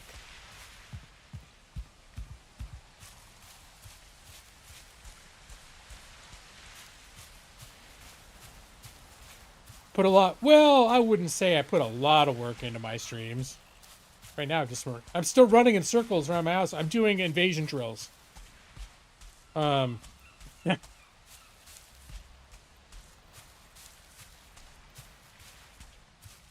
Hey, boy.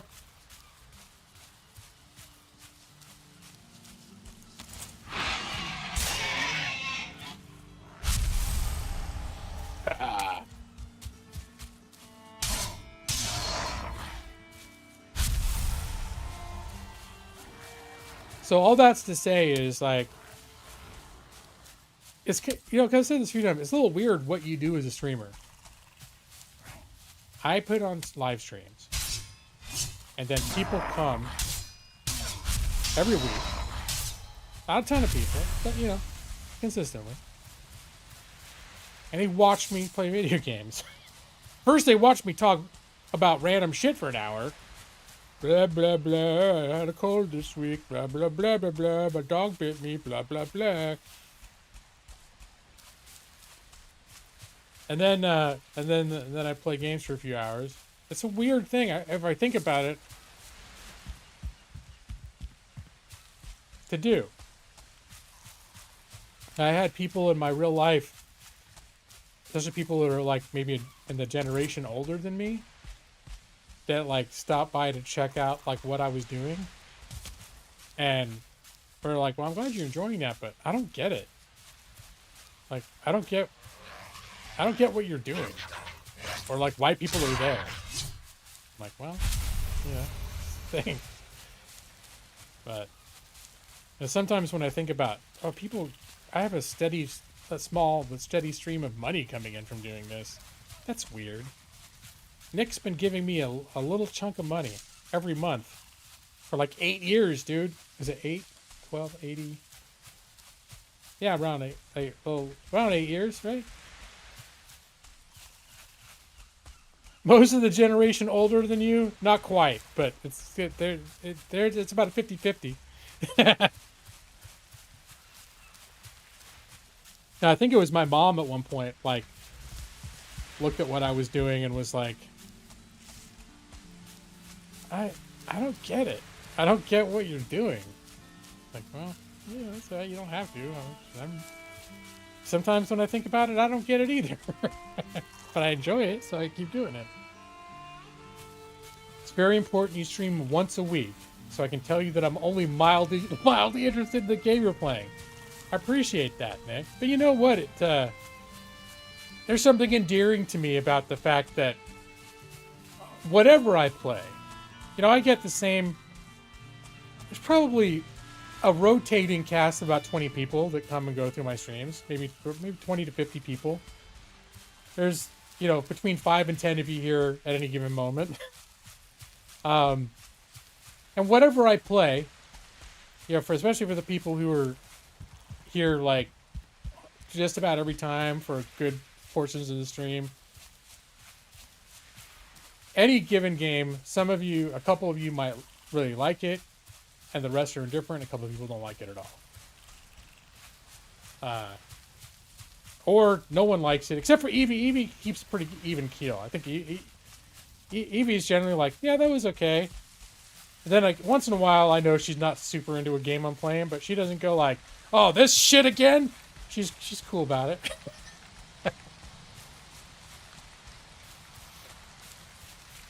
Well, I don't know why this stuck in my memory, but even Evie said when I was playing Lord of the Rings Online, featuring Brad Ron, for like a month, and then I switched to something else.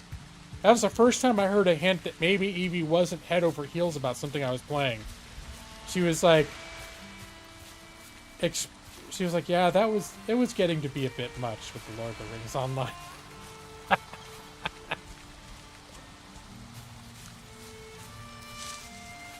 Unlike Brad, you want me to make good decisions, Jeff?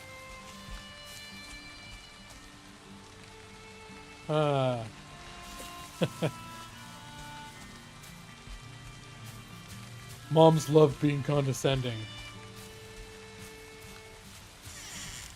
So, well, and also, well, you know, my mom can be a little unfiltered historically sometimes.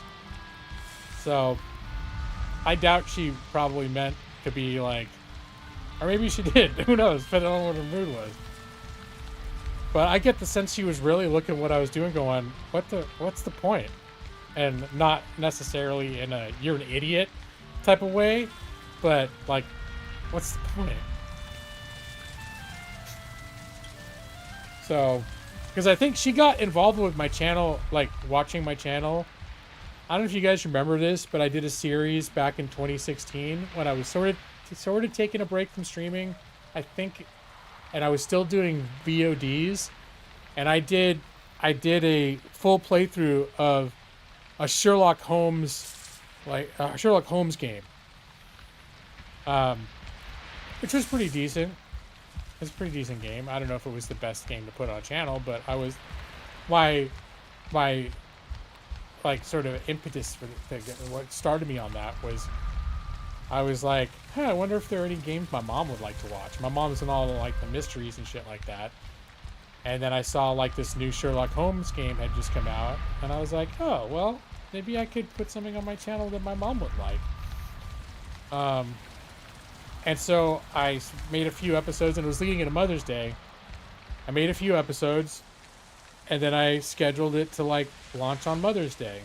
And on Mother's Day, I sent her an email linking her to the first video and the playlist. And I think I had the first couple videos out already.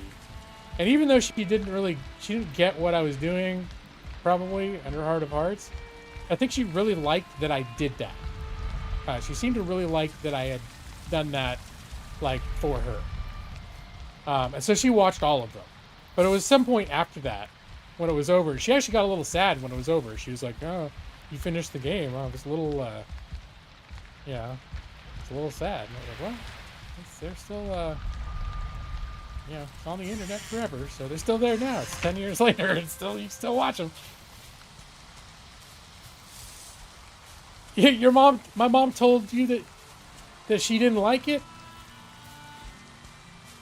How did you even talk to my mom, Brad? I don't understand. How is that even possible?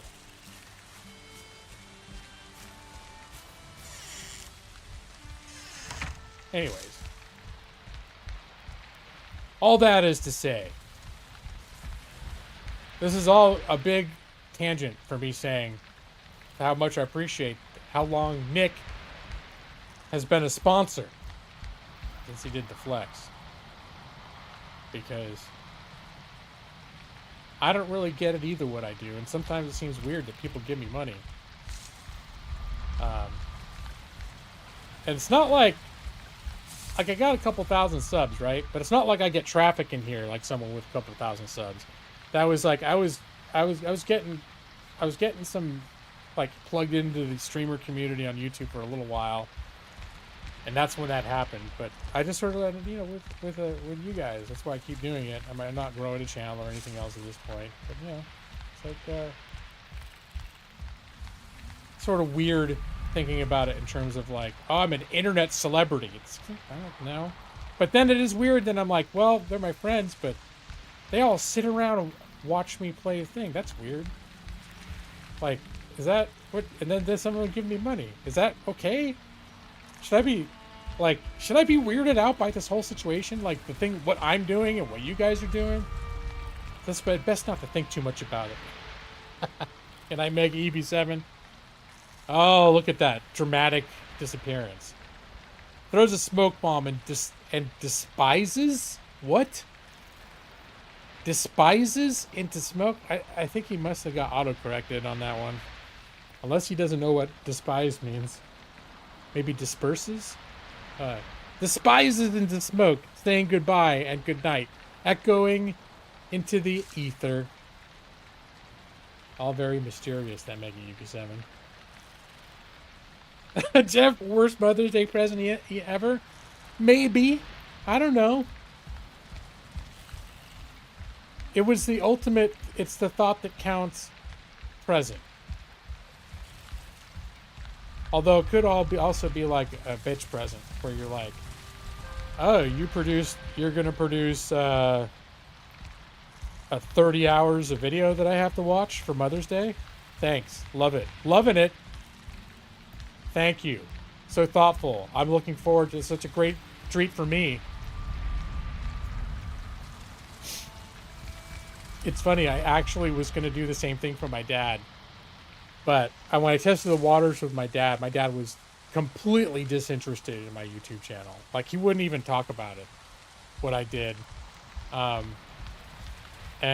think he never said anything disparaging about it, but I think if I had ever pressed the issue, he probably would have let some somewhat dismissive, like in a hurtful way. So I never really pushed him on it.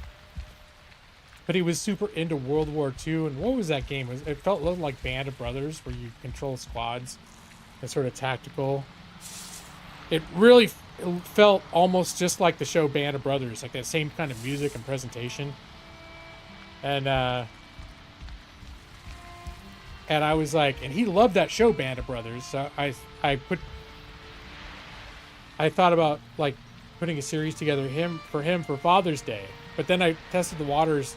I never told him I was planning to do that, but I tested the waters, and I got the impression that like he would be entirely unappreciative and possibly annoyed if I had done that. He'd rather me craft something out of wood. I'm trying to think, do I still... Hold on, let me see if I can dig up.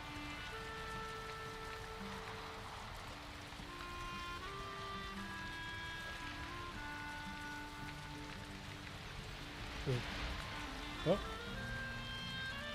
I think I still have a video intro for that.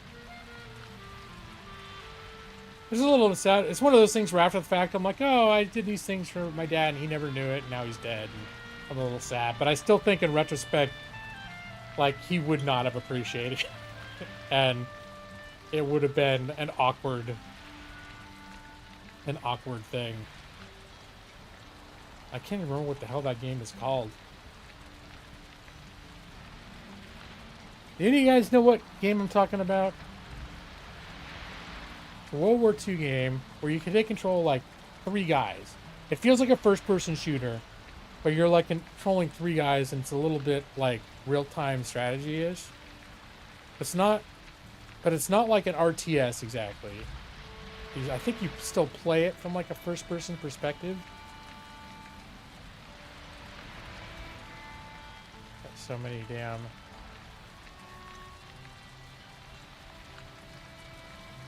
I'm trying to find... I have every video I've ever done an intro for. No, Company Heroes is an RTS, like a top-down RTS. And that's what I keep thinking of, and I'm like, no, it's not... Brothers in Arms. Brothers in Arms.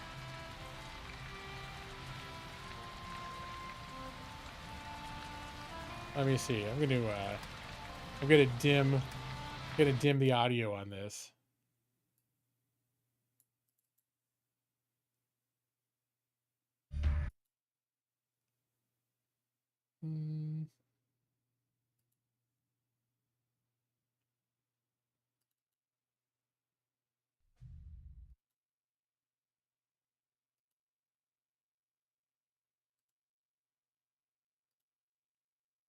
Yeah.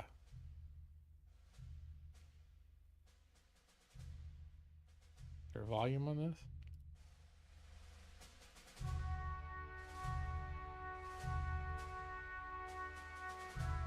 This one I was a lot more,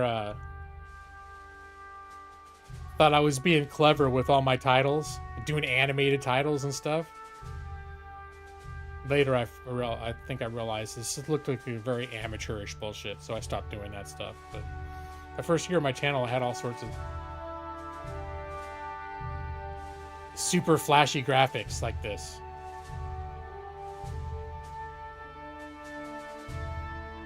And can you imagine if I did like a 20 episode series of this, and the first 2 minutes was this every time? Was that my plan? No. I wouldn't have done that. Now I remember what I used to do is I would have this, and then each episode I would do like a little intro, and I'd have this kind of thing playing in the background. And then I would have it fade into the game whenever I was ready to start playing the game.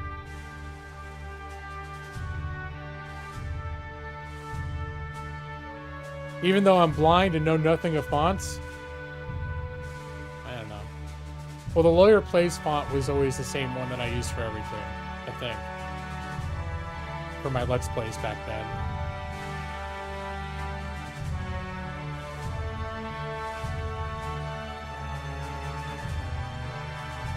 But yeah, I was like, oh, my dad might like this. It feels like Company or Band of Brothers, doesn't it? It's called Brothers in Arms. It even sounds like Band of Brothers.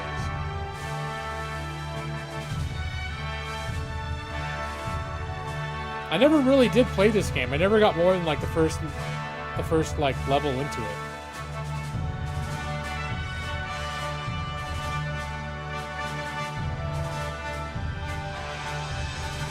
Let me see, do we have an actual trailer?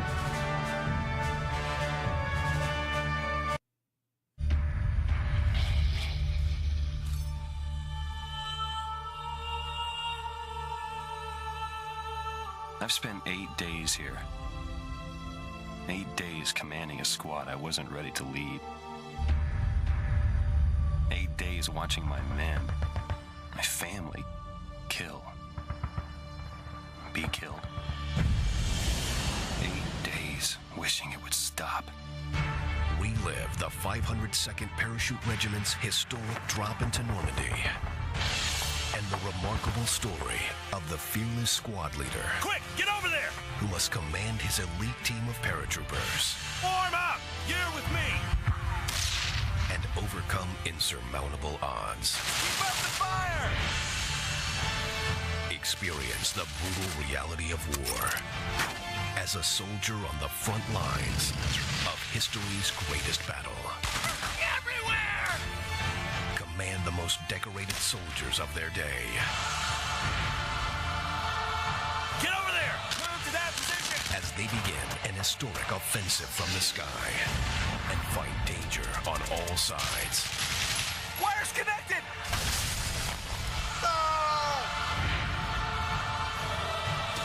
Go to war with the men of the 101st Airborne. Jesus, it's great to see you guys. Your comrades, your friends, your brothers. We jump together, we all come home together. In the plane, just before we jumped, I came to the conclusion that I had to swallow my fears. Take charge and lead these men.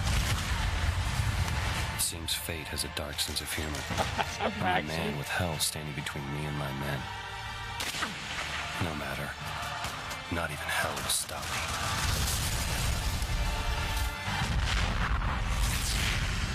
Brothers in Arms.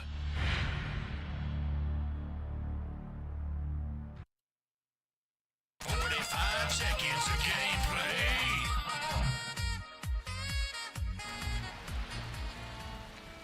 gameplay. You don't picture me playing such a manly game? What about the submarine game, Maxie? Isn't that manly? There's nothing more manly than a large, long, hard object filled with semen. Oh, it's such an obvious. Okay, sorry.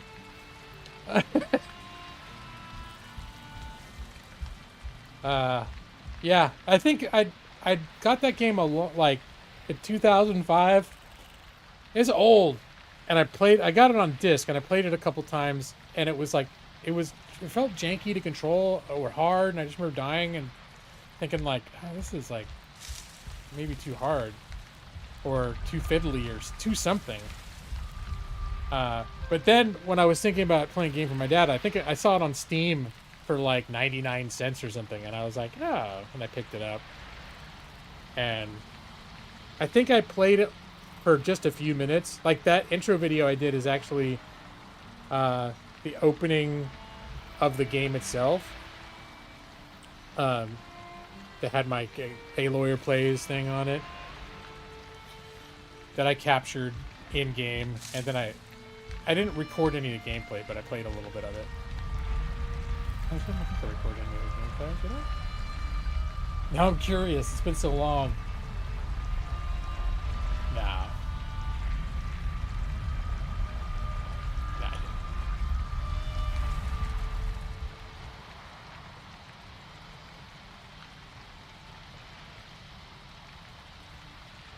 Last save 28 minutes ago. Wait, why am I saving? I haven't done shit 28 minutes.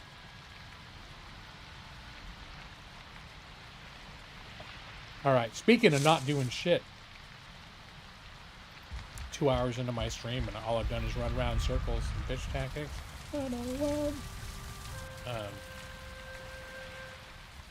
I wonder if I've been dawdling long enough for my carrots to have regrown. I'm gonna check.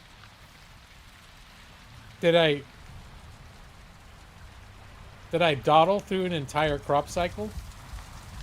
We shall see. Here, just in case. Oh, and I got a whole bunch of shit to put away, too. God, I was out running circles, gradually killing things.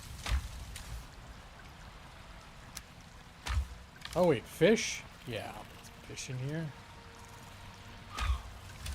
Fruit. Oh, wait, more fruit. Put that in here. I do have a little wood thing here, too. It's for standard wood.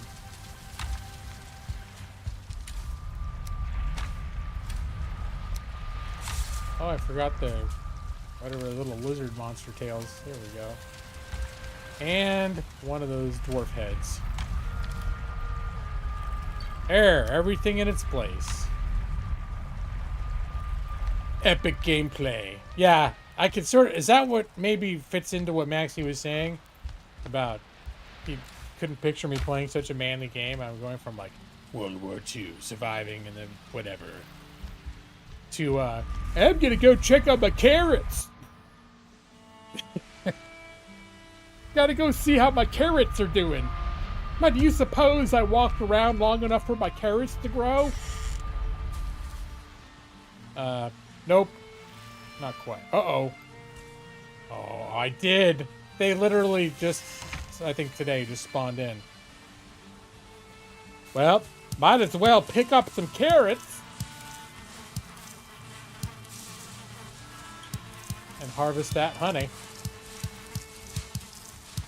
It's the only productive thing I've done this whole stream is harvest and plant crops. Oh, some of these haven't finished. Oh. Well, if that's the case.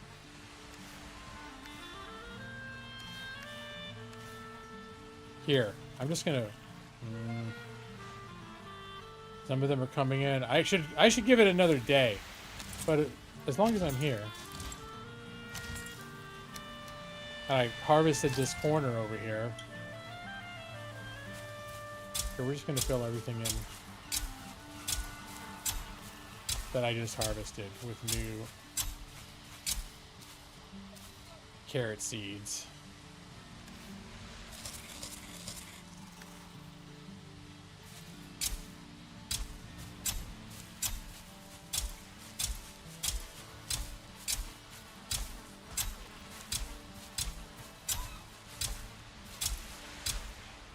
There.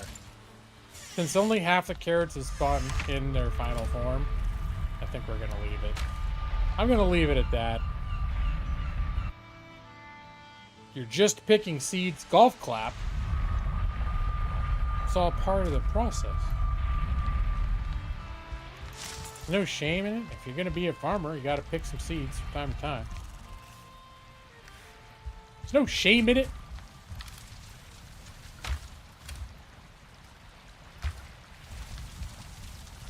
No shame in it. God damn it. Alright. I think I'm gonna bring some fire arrows with me in case, just in case, any of those bastard abominations are back in the spawn. I don't know. I have a feeling they respawn eventually. And I've been dicking around enough that they might have already done it. I wasn't harvesting mature carrots, and that's true. Well, I had two things planted.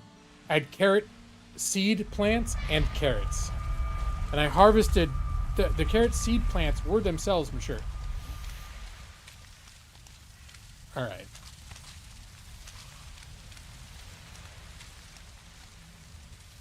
But once I got to where all the carrots were... Because I planted a little bit of both. Once I got where all the actual carrots were... It seemed like 1 and 3 or so had not matured yet. In which case, nothing happened. Okay, there's a ton of the bitch. I see you. If you can surprise these guys with an arrow before they really react to you, you can really take them down.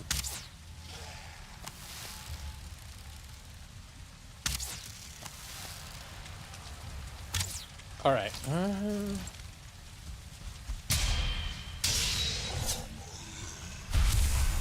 Those are guys where it's not that hard to parry them, but if they hit you, they hit effing hard. Harvesting manure. Alright, do I have anything here? So this one I've actually cleared out. Yeah? Yeah, I have. I can get rid of this. I died back here to one of those abominations. I'm gonna just take this one apart. Oh, why did I bring my... Oh, well. You know what? Screw it. Oh, items are preventing me from teleporting? What's preventing me from teleporting? Oh, I've got... That guy dropped some iron? Okay. Just since I'm literally... I'm technically very far away from my home base, but I'm also 10 steps away from where I keep my hoe when I'm not using it. I might as well top off all my... the condition of all my stuff. I do have these entrails. I won't put those away. I'll carry those around with me. So this is my XO3. I'll go ahead and pick that up. So in this area, this was an abomination crypt. It was kind of off limits, and I ended up dying. And I actually was surprised as hell. I came over to check it out because I saw it from the shore. So I came over my big boat. I finally got the resources to make. This is the big boat that you can make. There are 3 different boat sizes, and maybe there's more now. I don't know, but this is the biggest one that I've ever seen in game. And I came in to check out because I saw this building over here, and my boat actually got stuck. Like, it got stuck between some of the features where I couldn't get it out, and just that moment, an abomination popped up, and I couldn't get my ship out of there, and so I just ran. I ran away and found the crypt, and I ran inside the crypt just to get away from the abomination. And I monkeyed around. I thought, okay, well, I'll harvest some, kill some stuff in the crypt and get some iron out. And then after a while, I'll poke my head out and see if it's gone. I poked my head out, and it was just over there actively destroying my ship, which made me very sad because that ship took a lot of my top tier materials that I didn't have anything to replace with. So I got mad and I shot at him, and of course that just got his attention. And then he came over, and then I played Ring Around the Crypt. And I'm not going to reenact this part, but these crypts, the way that they get embedded in the land, there's like a hole here, and I fell into it, and I couldn't get out. And so I'm trying to use my pickaxe to dig myself out, and then he just shows up right here and just whack, whack, whack, and I'm dead. All of my top tier, all my weapons, everything else, I had iron weapons, everything else, and it's just on my corpse. And I knew I didn't have the resources to come fight him again. So I spent a good portion of the game. I made a landing over here. I called it Foothold Landing because it was going to be me getting back in here. And I was like, okay, I'm going to clear everything out around him. I'm going to flatten a lot of this land so I've got places to run, because you do not want to go in the water here. The water, I still don't know how to deal with these fuckers. In the water, there are these leeches that swim around. And so far, my experience has been, if the leech even bites you once, you get poisoned with poison that's so strong that I just die. Like, it takes health away every second, and it lasts long enough that it kills me. So, you don't go in the water. And when something horrific is chasing you and you're trying to get away from them, so like I created all these land bridges here. All this path that I made, this wasn't here. It was a bunch of just patchy bits of land in the middle of the swamp. I used the land raising tool to raise all this area so that I could run through here without going into the water and getting the leeches on me.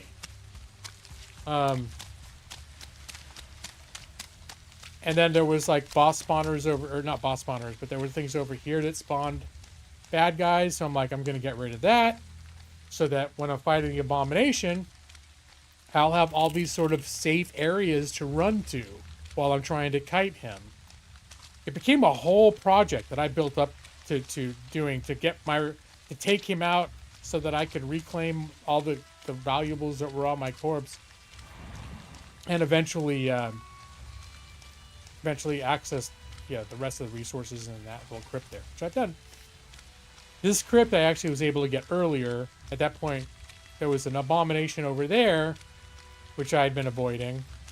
This one was clear, and then there was an abomination there that I obviously discovered the hard way.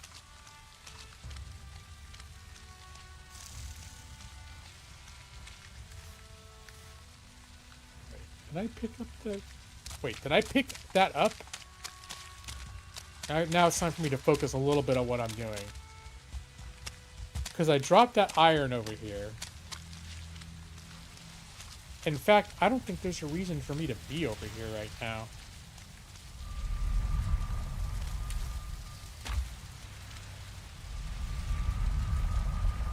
Because I think my plan now... Well, I'm going to clean out what I've labeled the Abomination Crypt. Because I did end up killing that Abomination. But I think what I'm going to do is bring the ship around. So I don't need this teleporter here anymore. Recycle the resources for that. We'll get back out to the ship. Swing this around to the other side. Because that's the thing, you can't bring the metal ores to the teleporter, so that's what you use the ship for. The ship has got a... This big ship especially has a huge hold.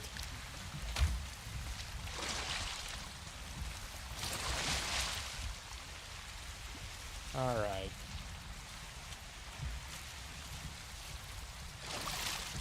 Can I get out of here?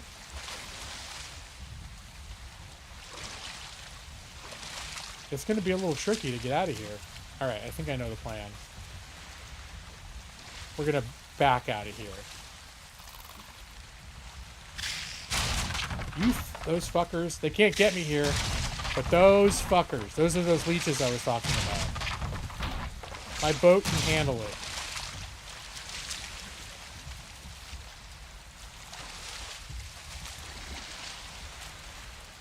I'm going to have to repair the boat later. That's the thing that shocked me, I was going to say.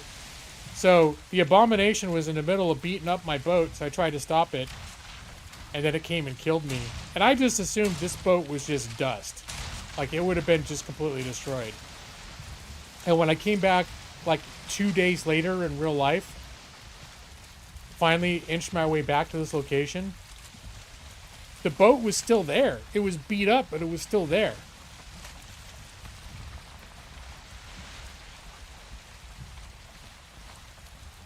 Which shocked the hell out of me. Because I built a smaller boat. There's a smaller little sailboat that's, it's fast and agile, but it has a lot less storage space and a lot less health, too.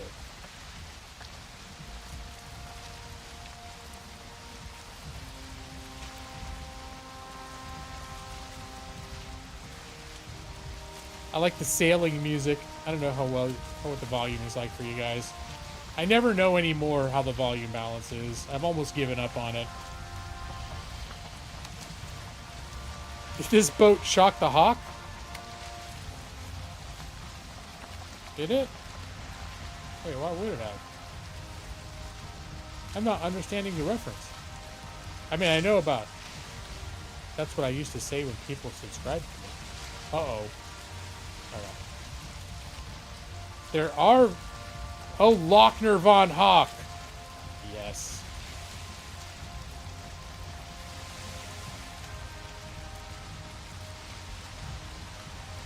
Now I'm on ore power only.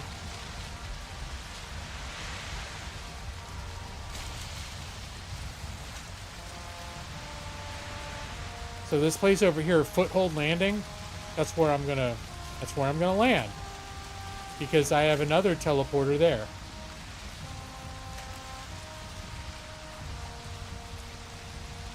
And as I collect more ore, I can load it up to my ship on that side. And it'll be closer to the crypt that I'm going to be accessing.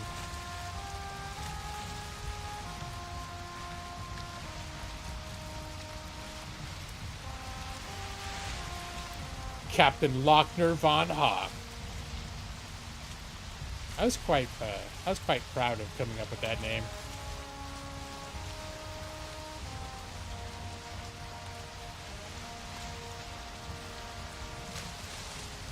All right, now I need to find. I didn't exactly make this in the most convenient spot, did I?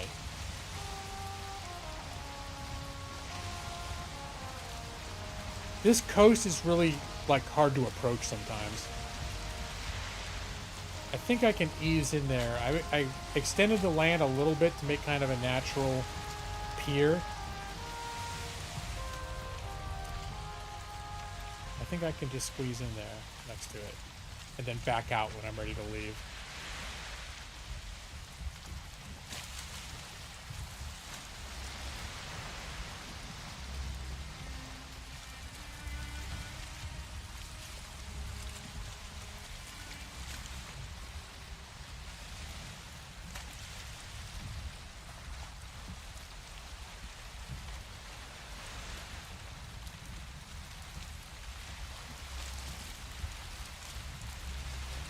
All right.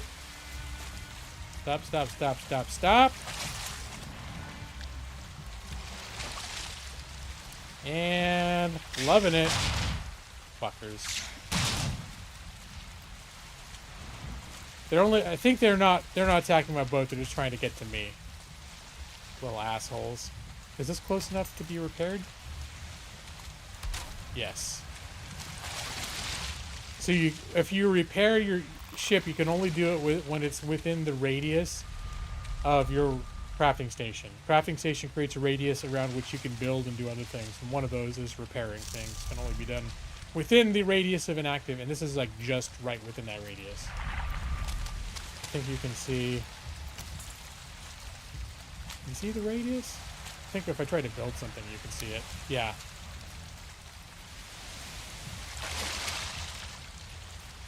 That little dotted line is, as long as you're standing in it, you can do like things that require you to be in there. All right. So that's up and ready to go. And probably do not need, well, I could bring it straight to the portal. Where's the, that's the one I did earlier.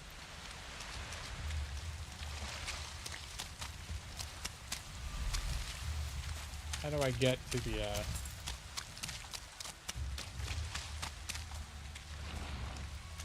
how do I get up to that without... Alright, I know I've done it, because when I was killing the abominations, I didn't actually create the path over there. Actually, I could do a little bit of that now. Like, this looks like it'll be easy to flatten a little crossing. If the water is too deep, you've got to bring stone with you and actually, like, build a crafting station and raise the land. That's actually considered crafting. But this flattening tool just sort of spreads out the existing land a little bit. Let me see. And it also gets rid of the grass. So that's how I can make a kind of a distinguishable path.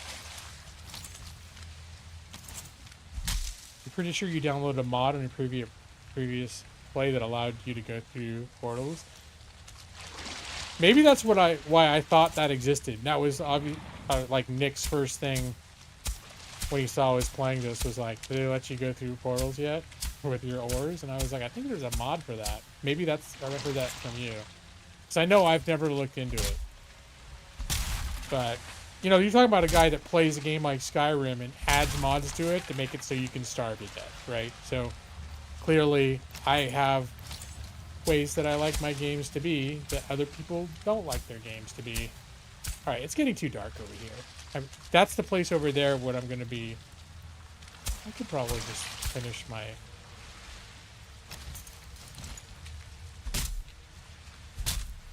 I could use more of this ancient tree bark, too. It's getting real dark.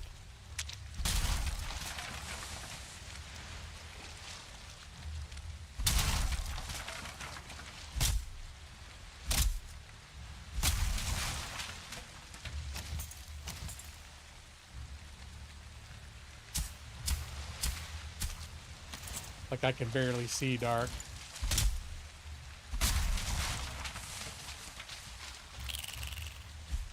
I can hear those little pieces of shit clicking at me. Alright, we're here. It's a little bit of a zigzagging trail.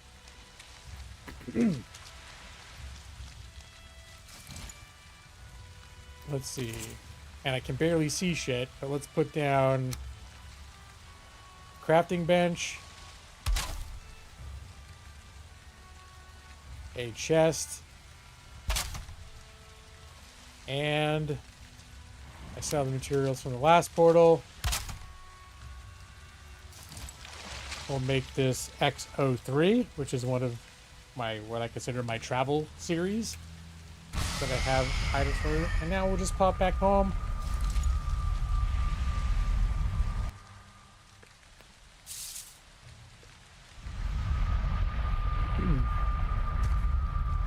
So I've got an X01, an X02, and an X03. And I'm using them all right now. Let's see, this is where I am now, but this is where I was up way the fuck up here. X02 is foothold landing. X01 is a one that I put down that I called boss landing when I wanted to find what I considered to be the easiest place to land a ship and create a little workbench and portal. I did that here, so that's X01, and that's where I'm going to use when I am ready to take on the boss. Is not just wandering around. There's actually a location where you go and there's like an altar where you sacrifice something and it will summon the boss.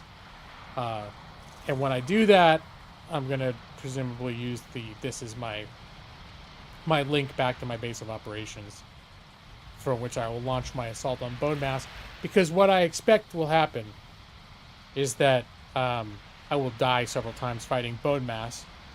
So I want to make sure I've got a couple of ways back, because if he follows me to a teleporter, or he sees a teleporter, he'll destroy the teleporter. So I've got a couple, and I've got them far enough away that hopefully if I'm fighting him and he kills me, I can get back by using a teleporter. I did in one of my previous games. I found him and he was super far away. Like it would have been like up here, like super far away, and I like around a bunch of continents that I had to get past from my home base, and I got a big ship and I traveled. It took me 30 minutes just to get out there. And he killed me and he destroyed my ship. So, yeah, so I had to start over from scratch. So I remember Bone Mass thinking like, I gotta be prepped for this shit. I gotta have ways to get back there, anticipating I'm gonna die a lot, and have my ways of getting to and from. There's a little redundancy here, and they're far enough away that they're probably not gonna, at least not both of them will be destroyed during one bad outing against him.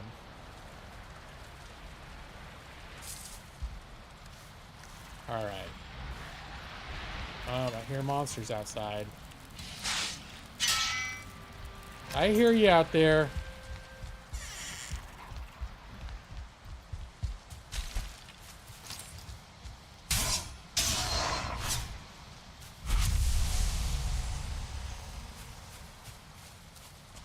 Was it just the one guy? I see resources sparkling. I'll just grab those. Oh, there's a whole bunch of them. Probably should have. So see, I can Leroy Jenkins these guys. These guys used to kick my ass, but I've got enough. I've got enough health and stamina and weapons and armor and shit that I can sort of just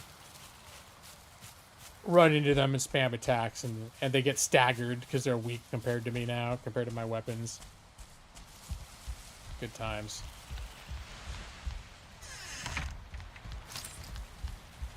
Alright, now repairs.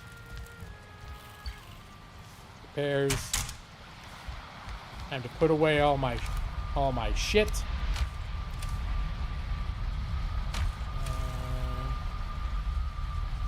Although, yeah, that's all I need.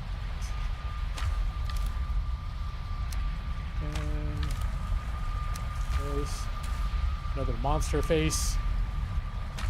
More entrails. More fruits. And leather. A.k.a. animal parts. Alright. This I can put back up there. Alright, I think we're good. I think you get rest just for being in an area with lots of amenities. Anemones? Amenities, that's what it is.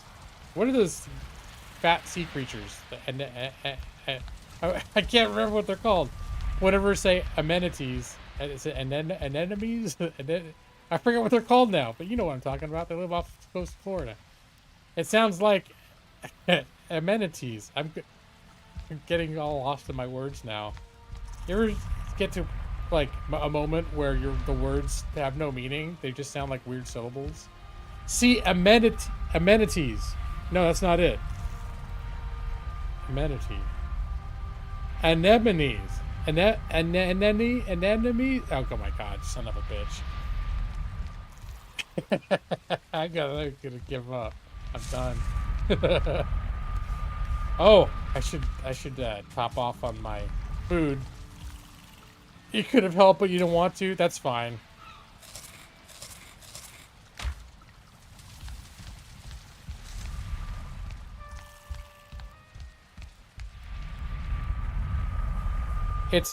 I amuse myself. I think it's kind of fun to get lost in words and get befuddled by them sometimes. I'm like Nemo. Alright. Let's open this up. I didn't bring my swamp key. Okay. Almost. Luckily, that's why I like having the portal right here. So it's like this dungeon, as long as nothing gets in there and destroys that portal, this dungeon is basically like right in my backyard, even though it's halfway across the world. Where's my swamp key? Here it is. I just need to have it on my person. I see amenity is a full-service beach vacation. Anemone and anemones. Amenities. Amenities. Oh, that's what hotels have, yeah. I still haven't said the name of the creature right. I love my portals, Brad. Even though Nick thinks that they're bullshit because you can't carry everything. What the fuck?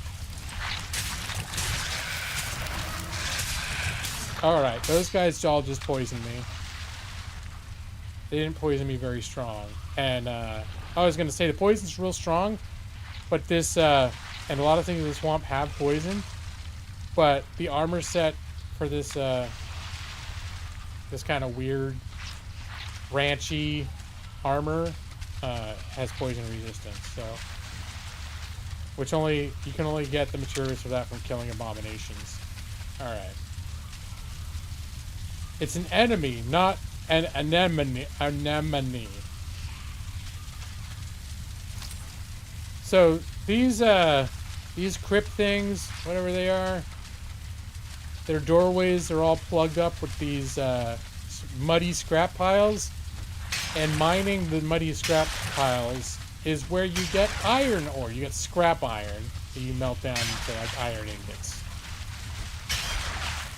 So that's where you get iron in this game. Only from coming into these crypts and mining this shit that blocks the doorways. And this doorway doesn't even go anywhere.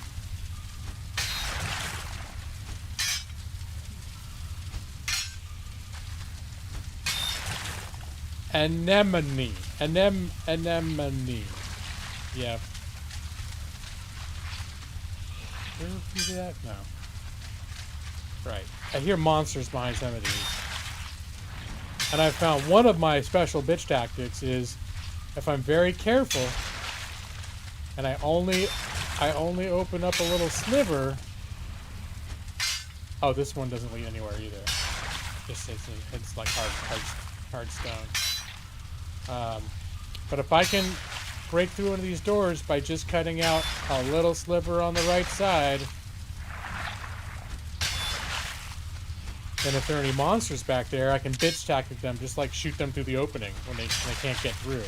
Bitch Tactics 101! And hello, Alali! How you doing? Bitch Tactics 101. So much fun. Special skills for the unskilled gamer. Bitch Tactics. There we go. See how this works? Then I get my bowsy and my arrowsy out. I can almost guarantee there's something out here. I hear them. Is that right there?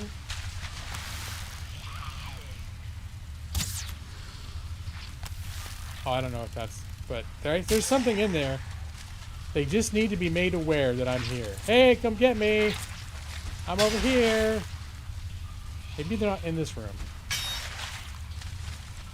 I'm really exposing myself now. Oh! He bitch tacticked me right back! Alright.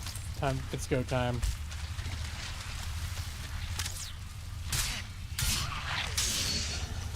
Alright, now that I got some poison resistance, I'm just moving right in on that guy. Oh, he didn't even get a chance to poison me. Alright. Is there a spawner in here? Sometimes these joggers, there's like special things that spawn them that you have to destroy, or they'll keep coming.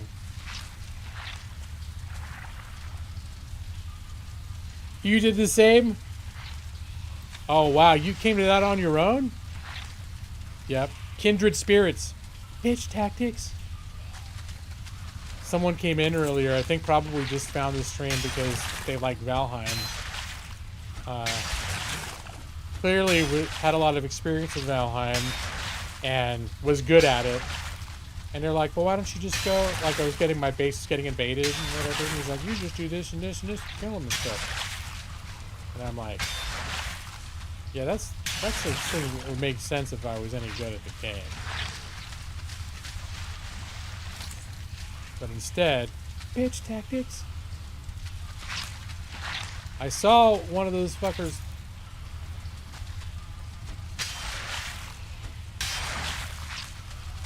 Alright, well I can clear some of this out. Open up my angle of attack. It's like I'm making an arrow slit here, you know? I saw you over there. There's this big... Here we go. Alright, come and get me, Mr. Monster! Oh, look at that. I'm not even hitting it. Oh, I did hit him. Bitch tactics. Oh, there's a few of them in there. I'm doing a lot of not hitting them, though. There, that hit him. Wasting arrows is all part of bitch. It's a cost of doing bitch tactics. There, now that slime is gone. No, this is exactly how bitch tactics should be playing out. Bitch tactics 101. Alright, I think we've cleared this out enough that I can just go in. This guy's one hit away.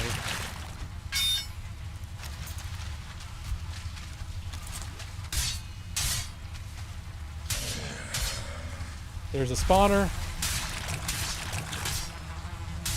Get back and hit it. Alright. And that was it. And it's in a very dark space. I have a helmet that lights up what's in front of you, but I almost never find it worth bringing compared to this. Especially now that I have this armor helmet that makes me poison proof. Alright. Now, get that scrap iron.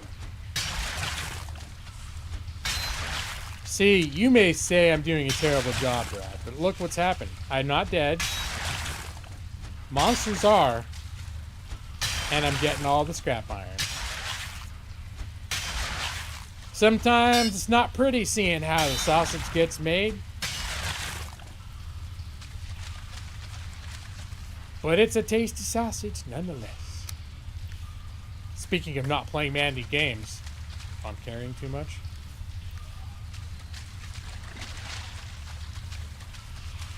I think I can bitch tactic my ass outside before I run out of stamina.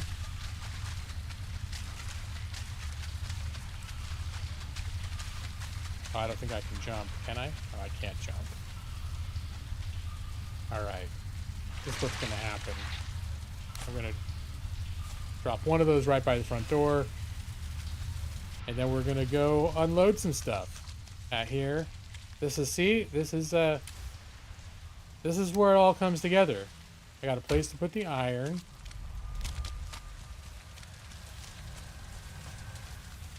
Oh, they are called crypts.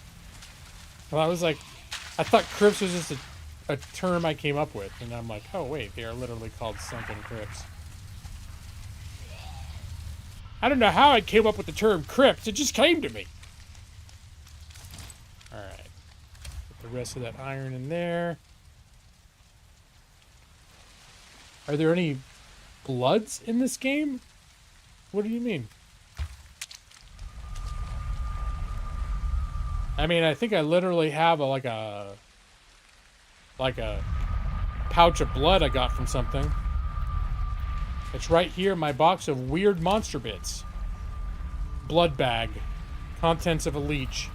I only have one because my normal policy with leeches is just to stay the fuck away from them.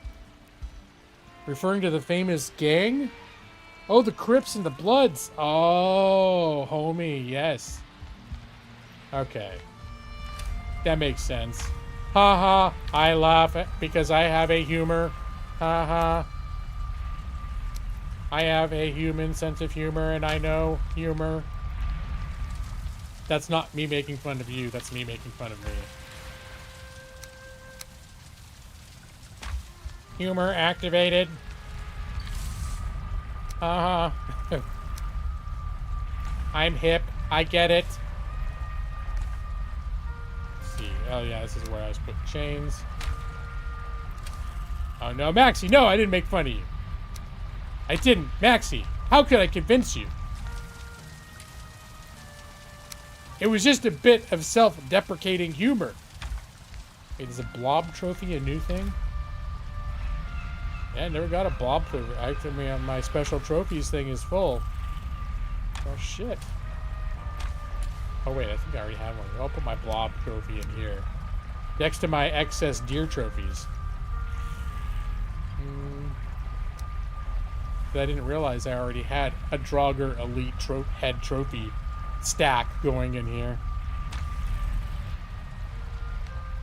But thank you, Alalie. It was not exactly a planned layout. Like originally, I just made, this was just a little room. And then, and I had my workstation over here, but then I started expanding. So reorganized this to put more stuff and made this space just from like right here over to be like, all right, so this is where I'll put my, you know, crafting, and I'll leave room for other stuff later. And then I decided I needed more teleporters. So yeah. But this all kind of it all kind of just kept growing. I kind of like it too. I kind of like I've had other games like that where the house just sort of keeps evolving. And I kind of try to find ways that to expand it that I think are interesting. But ultimately it's just like now I need more space. Where should I put it? So yeah, obviously this used to be a doorway and the window to the outside, but now it's my smelting room.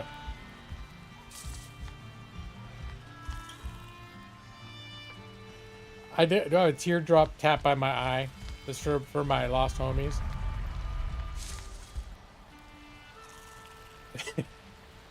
You guys ever watch the Key and Peele skits about, like, they have a series of gangster skits? They're hilarious. And there's the one where where Key is, I think it was Key, and he's got his, they're all standing around pouring out 40s for their homies, like, you know, for you know, whoever it was that had died. And Key keeps, like, he doesn't want to waste any beer. So he holds it really carefully until just one drop falls out, and then he pulls his beer back. And they're like, come on, man. Don't be stingy about it. And the whole sketch is him trying to find ways to, like, fake pour his beer out so that he doesn't waste any beer.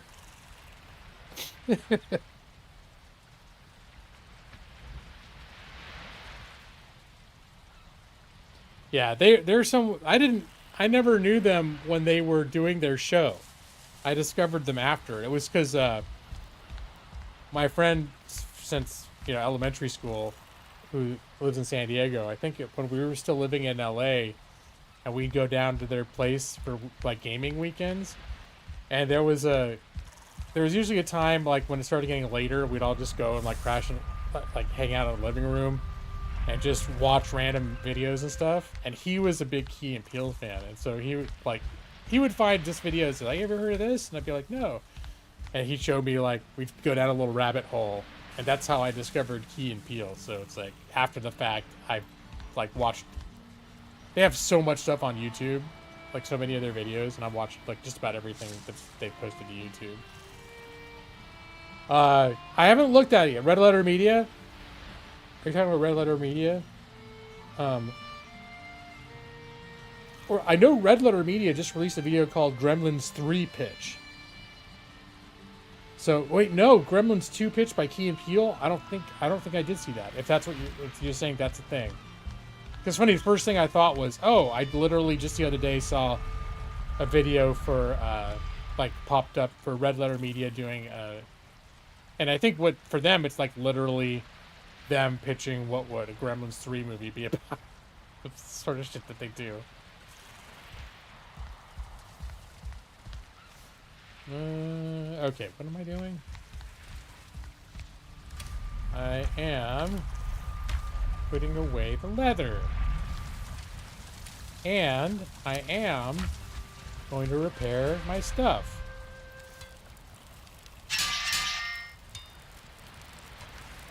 You don't like Red Letter Media? Now I'll hand it to you on Azimugold. And actually I never followed him on Twitch, but I was subbed to, like, his clips channel, because that's where they kept posting, like, 20-minute clips of him talking about stuff. And he's gotten really, like, political stuff. He's gotten really political since, like, the last couple months. He still talks about other stuff, but it's to the point where it's like, yeah, I'm starting to see that I'm not aligned with his stuff, and he's talking about it constantly, and I'm like, all right, I think I'm gonna stop. I'm gonna stop watching this stuff. Fasci? Oh, I'm not gonna go out and say that 51% of our country is fasci.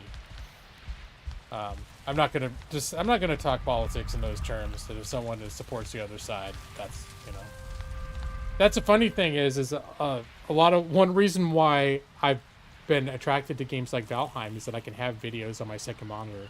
So I have been watching a lot of, like, political commentary and stuff and video, not all. And I fell down a rabbit hole of watching stuff about Nazi Germany, just to remind me for people that are going to be talking about, like, hey, it's like Nazis again or whatever. It's like Hitler. Just to remind myself how much it's, whatever parallels you can draw, it's not like Nazi Germany.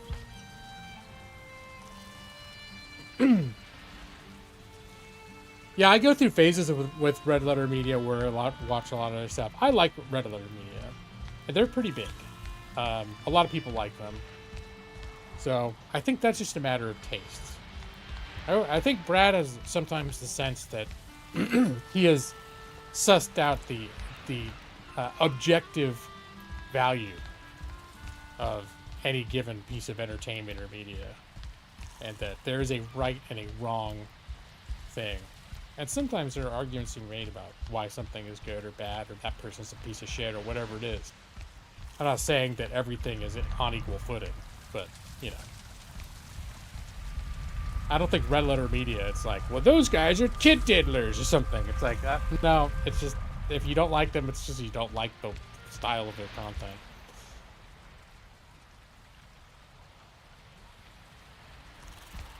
So, well, and that's the thing that I try to steer clear of. I mean, I think everyone has the sense that I lean in, you know, a certain lefterly direction on the spectrum of things, and I have opinions and feelings and things about that, but I also try to be aware of like how hyper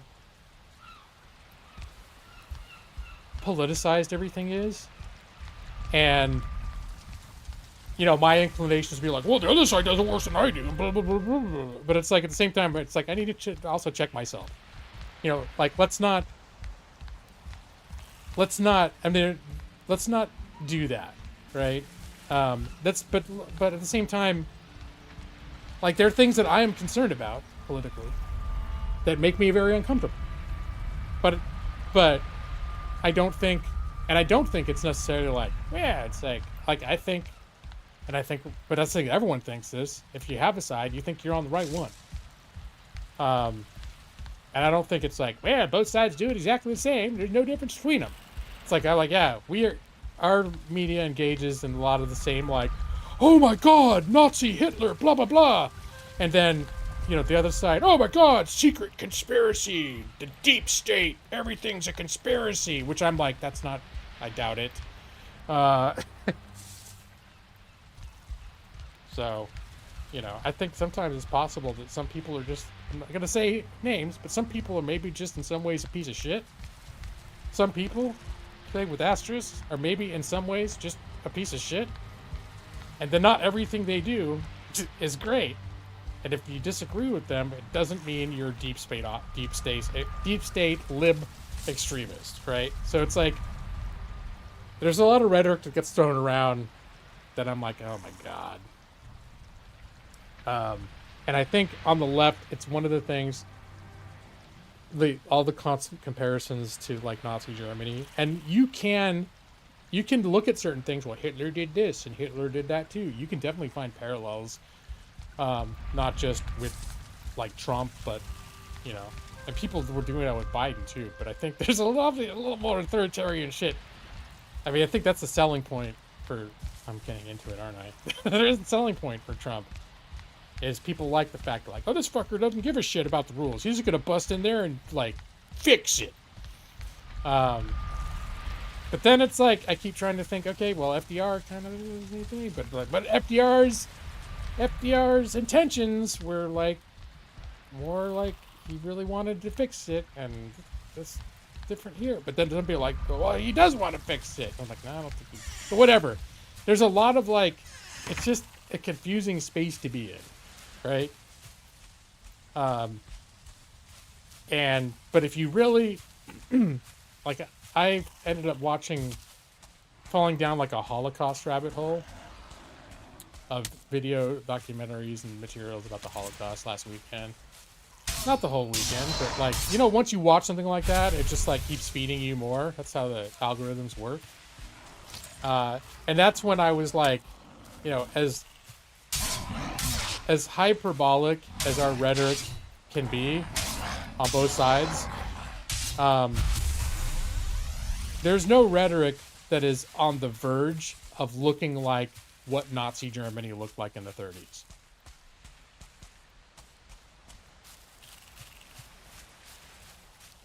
So,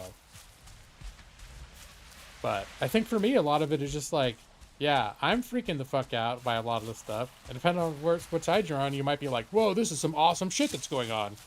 And from my side, I'm like, there's a lot of things going on that make me very uncomfortable and very anxious for how the future is going to unfold. And I think that, you know, when Biden, there's the people on the other side felt the same way about Biden. Although, like I said, I feel like a lot of the worries about Biden were like, hey, there's just secret stuff happening and that no one was aware of, but this one guy heard of once. It's all like the secret shit. Whereas, like, I'm more, I mean, his self pardons. He did some things where it's like, yeah, you could sort of make a case this way and that way about why he would be worried that he's gonna get persecuted when he comes out, or his family or whatever. But still, I feel like the stuff I see, like the stuff that's alarming from certain people, in quotes, is stuff that's happening like right in your face. January 6th, right the fuck in your face. It's not like you'd be like, I wonder what's happening in the deep, darkest recesses of the Justice Department. What secret plots are occurring? The secret, invisible webs of conspiracy that are really the reason why, the poll numbers were bad or whatever. It's like, okay, I think, well, they said what we're going through right now is a known tactic. They call it shock and awe, and I'm feeling it, shock and awe. I think a lot of us are. So a lot of it's me trying to process, like, to not panic as much as some people are being claimed to. Try to keep an even head about it, even while I'm like, yeah, there's a lot that I'm, a lot of stressors, a lot of stressors.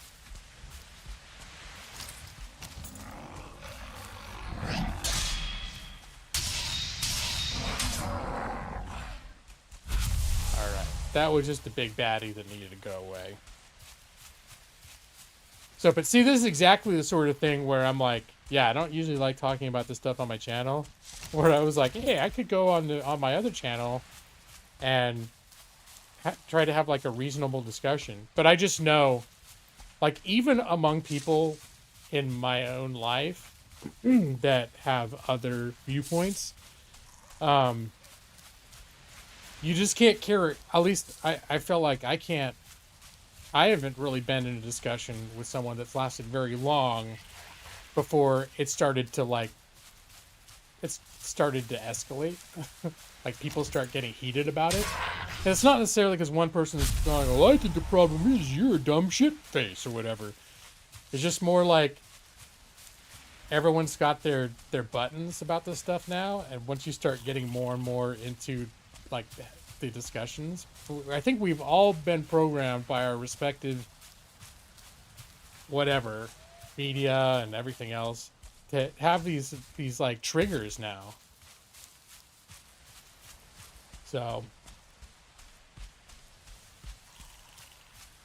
and if those, it's like being activated, like being like an agent with a trigger with a trigger word. You get activated because someone says the trigger word, and all of a sudden it's like, must be asshole now.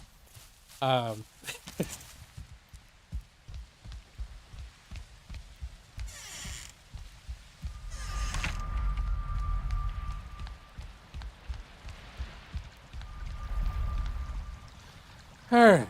Well, I'm glad we've all put that to rest. Maybe I should go into the channel. I feel like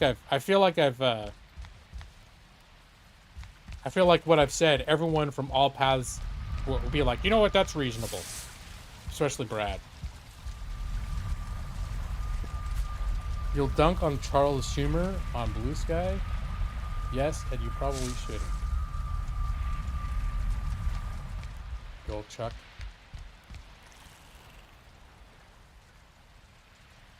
I'm not paying a close attention to Chuck Schumer, but I did see clips, I think, via The Daily Show. I think it was a Daily Show where they're showing him trying to show the danger of tariffs by very awkwardly presenting like an avocado and being like, this will be the guacamole. You know that for your Super Bowl games, the guacamole is made from avocados. And he's acting like he's all clever and shit. I'm like, this is not a very rousing and compelling presentation, man.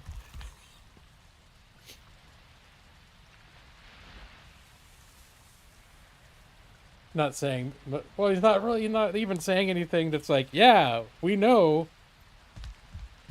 that.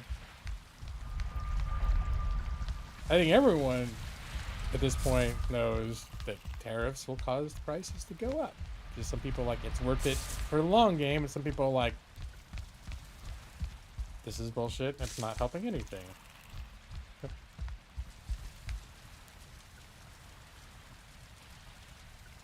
Censorship during COVID triggered you.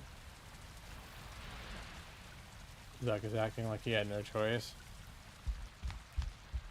Yeah. See, that touches on like weird shit, like the media platforms censorship,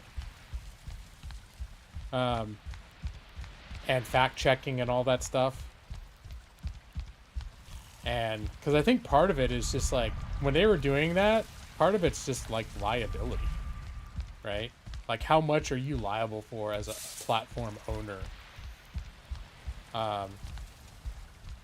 And if there are things that are going like wildfire on your platform that maybe are going to cause a lot of deaths or something, or, you know, whatever, like you have a responsibility to do something like, but that was what they still let you. Well, no, they did ban stuff like during COVID, didn't they? I think they were like blocking people and stuff. Anyways, it's a tough line. Stuff like racial slurs and all that other stuff. I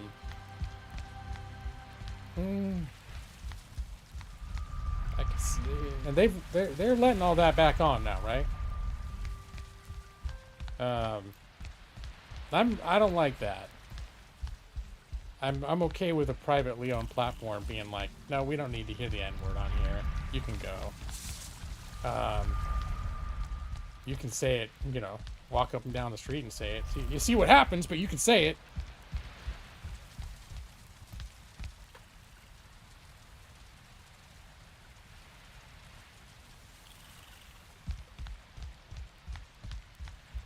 Well, and this is this is funny because I did a law school article, and of course my law school article given the time was about MySpace, but it was about like how defamation law should apply on online social networks, and you know, sort of the thing. This is back in like 2006 when I researched it and wrote it, so it's kind of like this thing where like the law wasn't really set up for dealing with like this new frontier of like how things work on the internet.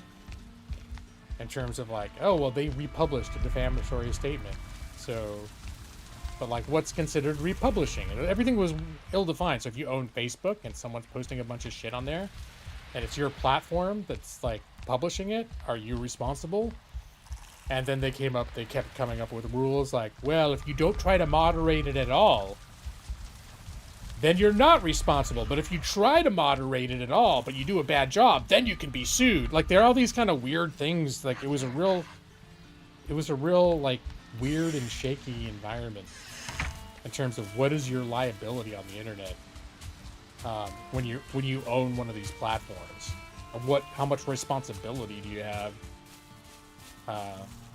to like moderate what happens on it. And I think it can legitimately be a tough place to be in, to be having the one to make the policies regarding those issues. It's fairly accurate to argue that social media was a mistake. I would agree to, like, I don't know how you undo social media. I think it was probably inevitable. I don't know how you undo it or stop it from happening. But, you know, I think, you know, the problem that we had in the past was, like, not enough access to information. And the problem we have with social media is too much information. I mean, the internet in general. But there's too much information. And a lot of it is, you know, aggressively disingenuous. Or just, you know, whatever, just not well-founded. It sounds compelling, but it's based on nothing, or it's lies, or, you know, whatever. So it's sort of like sucked. The truth has just become so relative.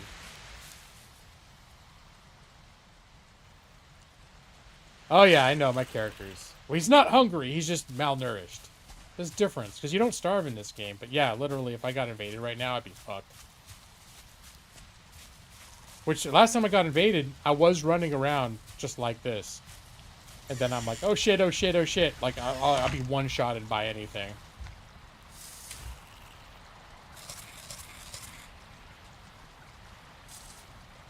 Social media as it is now, exists now, doesn't seem healthy for a large. And I agree, but I can see the market forces that would cause it to be the way it is. The social media is free to us, but it operates based on like, you know, ads that show up on the page. So they have to drive, and the amount of money that they get is based on how much ad content gets viewed or clicked on. Basically, it's the higher the exposure and time exposed, the more opportunities there are for revenue.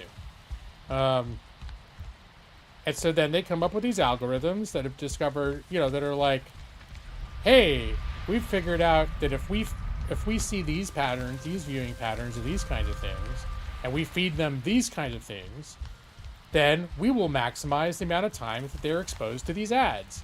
And it's not, so the formula of how we get fed things ends up being not great. You know, like I mentioned, I watched a video about the Holocaust, and then I ended up watching stuff about the Holocaust for like the better part of a full day, right? And it wasn't like I started that day going, I want to watch videos about the Holocaust all day long. But it's just I'd watch it, and then these other videos would pop up, and I'd be like, yeah, I'm gonna watch that now. Or it would auto, you know, I think I've got autoplay turned off on some of my devices at least. But yeah, it's kind of like whatever. It's a weird time that we're living in when it comes to what we're exposed to, and you know, the social media addiction. And I mean, I won't lie, I'm on my phone all the time. Usually I watch more YouTube than I watch like television movies. I watch more YouTube videos, and a lot of times it is like, you know, educational or informed, you know, document type stuff, sometimes podcast type stuff, but I'm on that shit all the time. And, you know, and I very much see, like, things are going on in the background, calculating what it should dangle in front of me next to keep me watching it. And it works! You've seen what China has done to achieve their apolitical and fangless social media, and it sucks so much too. It just take you back to BBS with limited numbers of simultaneous users. Yeah, I think you know, it's Pandora's box is open, right? I don't think we can go back unless a nuclear war breaks out and we nuke our society back into the Stone Age. We've opened Pandora's box when it comes to stuff on the internet, and unless something like societally crushing occurs, it's just, it is what it is, and I think no one really knows how to regulate it. I mean, it's market forces largely that define it, but you know, at the same time, it's what are people going to be outraged about? What are people going to be whatever? So they're always paying attention to that stuff too. They factor it in, but at the end of the day, all these companies are, I mean, their whole purpose is to maximize revenue, right? And being a good guy is often just a part of that calculus. Oh, we're going to do the right thing. And I'm sure there are people that actually want to do the right thing who are in charge of things, but at the end of the day, the purpose of the whole corporation is like, it's not doing the right thing. Maybe it's doing the right thing when you can, but it's maximizing profits. Not at any cost, necessarily, but it's like, hey, what's the harm of feeding this guy 10 hours of Holocaust videos if that's what he wants. If he's interested in the Holocaust, here we're just gonna make. He's just gonna watch Holocaust videos all day until he just wants to crawl like under his bed and cry.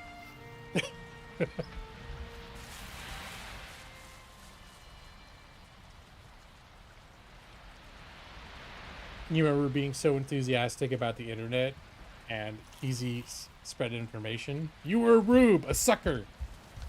Yeah, so was I. And I think, I mean, when I did that law review article in like 2006, and I think that was really the first time I started realizing like, oh, like it's a little bit like the Wild West out there, but I didn't think about like, what are the implications? Like what sorts of things can come up that are going to be a problem? There was this nebulous world of possibilities, and not knowing at all what in 10 or 15 years was the kinds of issues and complications that people would be flagging as like, oh, that's a big problem. What do we do about this?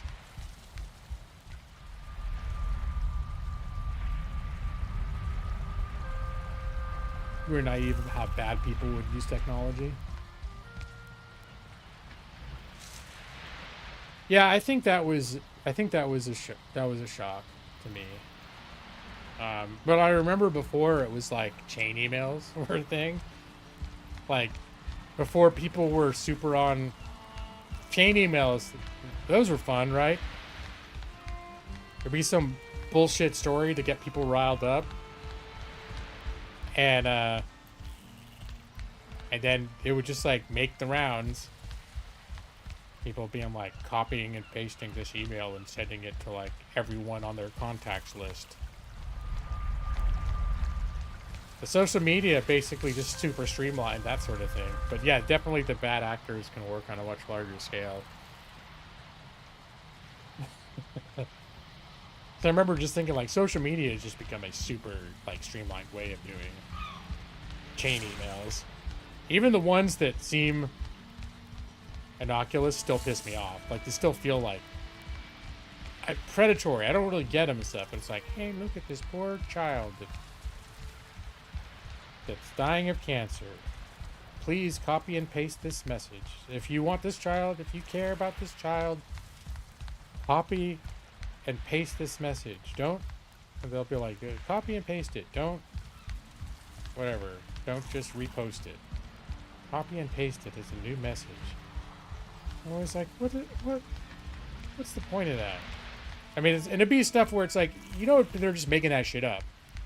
Like, it's just a made up, like, it's not, the picture's not anyone, they just found a stock photo on the internet of some kid that looks sad and decided to come up with this thing, and they're like, let's see if I can make it trend. Like, it's just like this cynical, like, what an asshole. Like, why are you doing that? And then it's like, oh, their aunts and uncles are like, oh my god, this poor child. I better post this to everyone I can. You wait for the payout from that Echerian prince? It'll come through, yeah, for sure. Well, people fall for that shit, though. Have you ever watched? There's like shows about people that are sucked into these like catfishing schemes where they're getting bilked for like sometimes hundreds of thousands of dollars. And they're getting divorces and selling their homes, and it's all so fucking obvious, right? And it's amazing. That's a little rabbit hole I fell into a couple years ago of just watching these. I think it's on. You can find a bunch of it on YouTube. These people that are trying to like analyze these situations where people are getting obviously catfished and try to prove to the people that like that's not a real like hot, you're not actually talking to a hot babe. It's some like asshole scammer.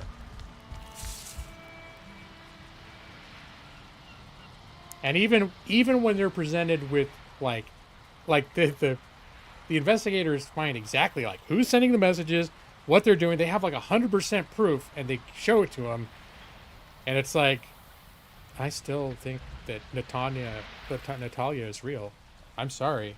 I think she's still real. And she loves me.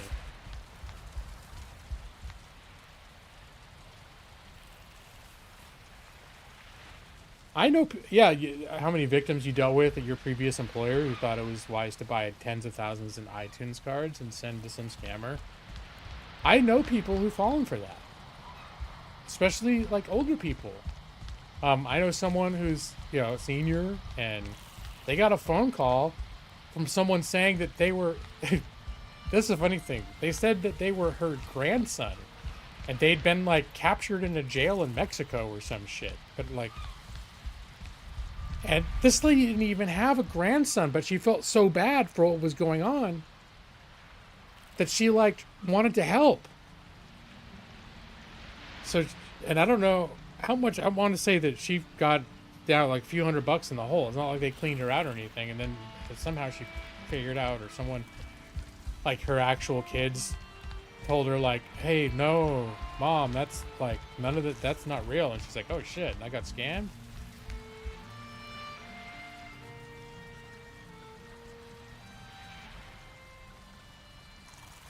Scammers who are literally enslaved, like the people that are doing the scamming. I mean, the whole thing's a shit show. And I feel bad for, like, you know, there's all these call centers in India that are just scammers, and you know, you have these YouTube channels and all they do is like expose scammers or fuck with scammers. And you know, a lot of them seem like that they're kind of angry pricks, but you know, you also get the sense that like they're probably coming from a place where their life is kind of shitty, and they think Americans are rich pieces of shit, which a lot of times that's the way we come across to like third world countries. All these arrogant American pieces of shit assholes that have everything and don't deserve it. And so I think that they, you know, now I didn't see anyone where they're literally the ones who are enslaved, but the ones that are kidnapped, I don't think I knew about that. But yeah, that sounds shit. I mean, it doesn't surprise me. Oh, dang. Oh, I didn't see Matus. Hi, Matus. Or do you think they're talking to a famous person? Yeah, I've seen that too. I've heard about that kind of stuff too.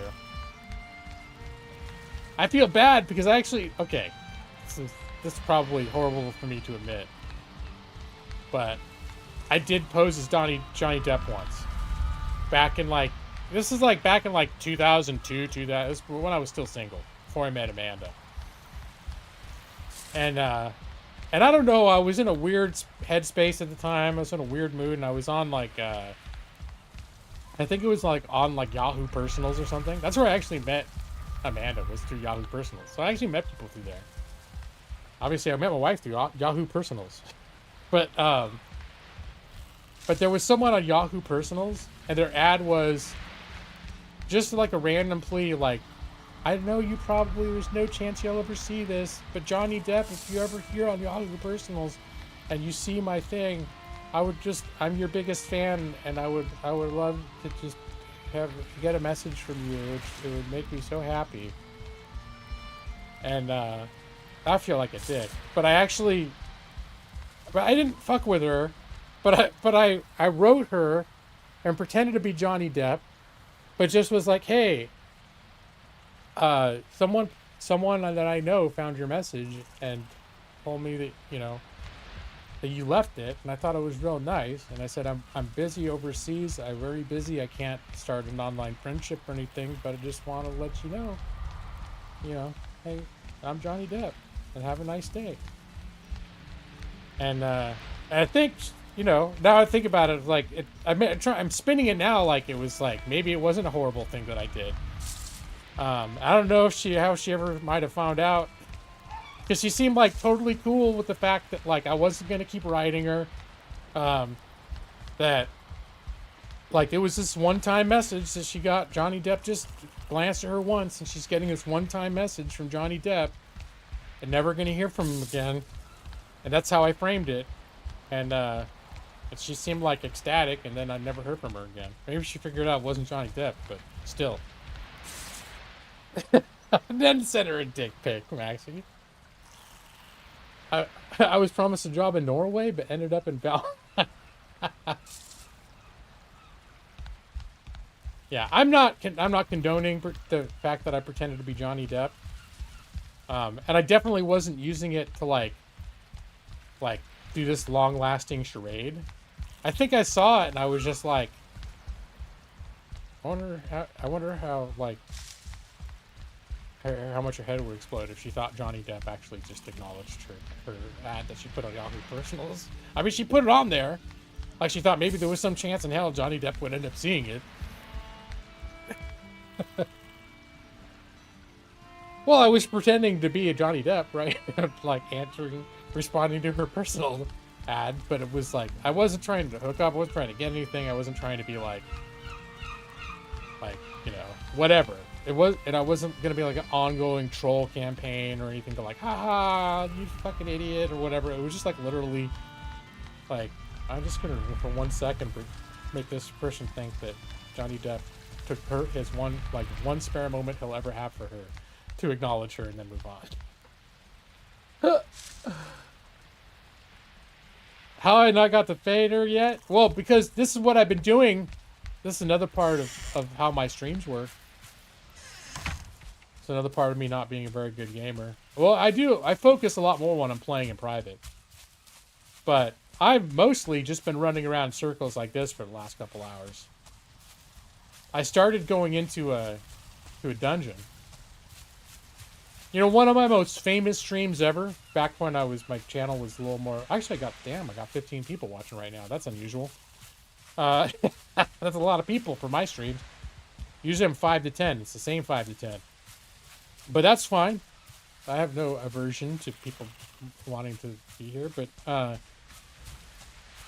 but yeah, so one of my most famous streams of all time is what we have affectionately dubbed 4 hours in Riften. It's a 4-hour stream. I was playing Skyrim. And I got talking and I just squatted, crouched, and walked around Riften for 4 hours and talked to the chat. And the people loved it. They loved that shit. Now, I don't plan to do that. It just happens. It wasn't my plan. I didn't sit down today and say, I'm going to launch Valheim. And then I'm going to run in circles for 4 hours and not get shit done. And talk about the dangers of social media. Which is basically what's been happening for the last hour. My opinions about the dangers and pitfalls of the internet and social media. So that's a long way of saying why I haven't gotten to Fader yet. Probably wouldn't have got there even if I was trying, but you know. I did go into a crypt once. No, I never said it was a speed run. 100% a chill guy.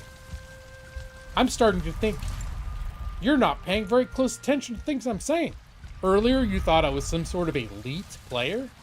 Like I had represented myself, but that was the complete opposite of the truth. I do bitch tactics 101. Because I'm not a good gamer. I'm also a guy that doesn't get things done. That's the kind of guy that doesn't get things done. Look at G-Law. Now there's a guy that won't get it done.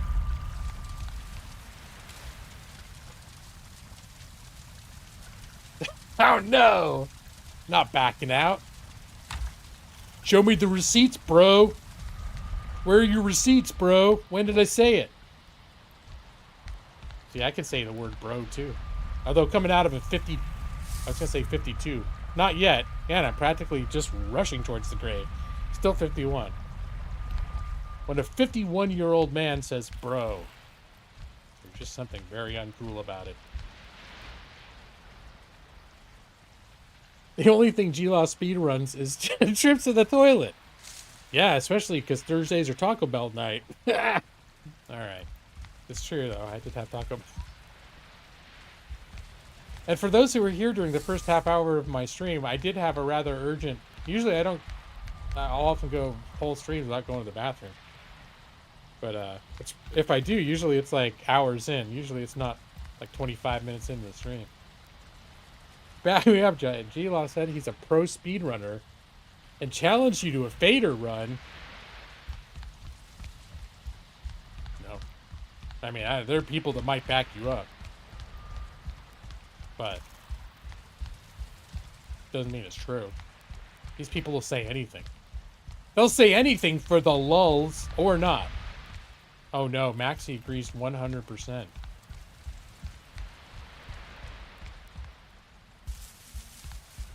You forgot to say bro, Maxie.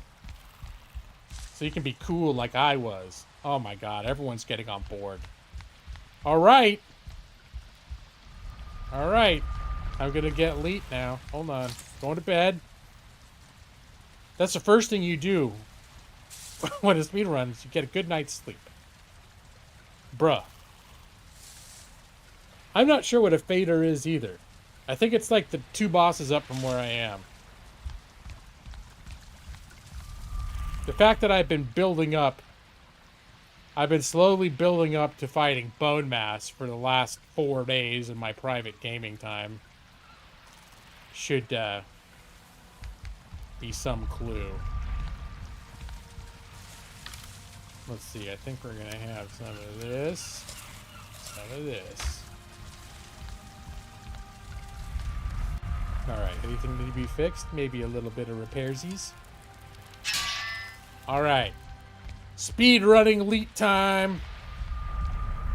Bitch tactics. Bitch tactics 101.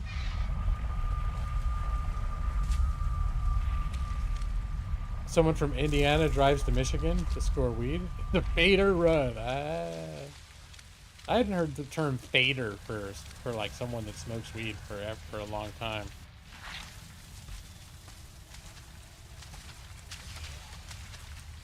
Dude, brah.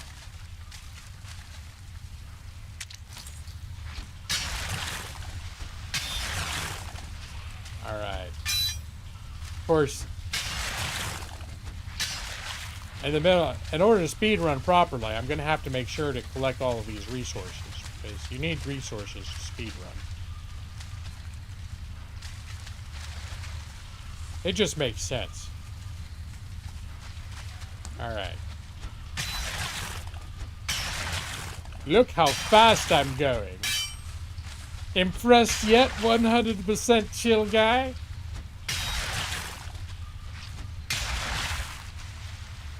Let's see if I have I opened up enough of a crack in this wall that I can start shooting arrows through things that can't reach me. Bitch tactics 101.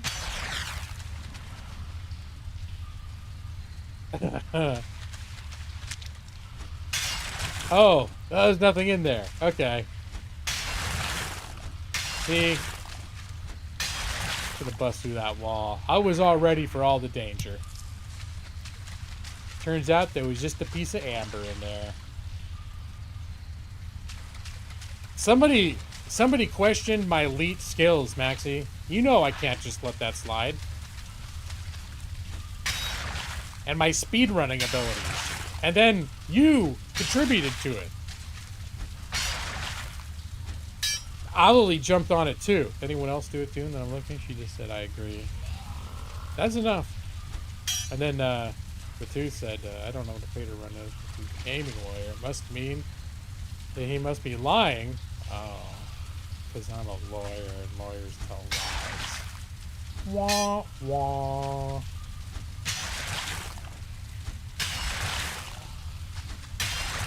Oh! Alright. Bitch, tactic number 2. Get there. There you are. Ha ha! The opening is not large enough for the slime to get through, but it is large enough for me to shoot it to death with my arrow. Anyone else in there? I'm willing to risk it. Oh! Nope. All clear. Bitch tactics 101. Am I making you dizzy with my flurry of activity? I'm surprised I'm not overheating my graphics card right now. Here, let me Let me take care of this scrap iron real quick, and then I'll continue my elite speedrunning. Oh, so much scrap iron.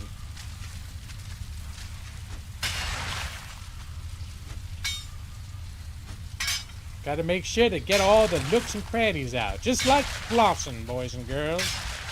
You gotta remember to floss all the little bits out. Because flossing is extreme.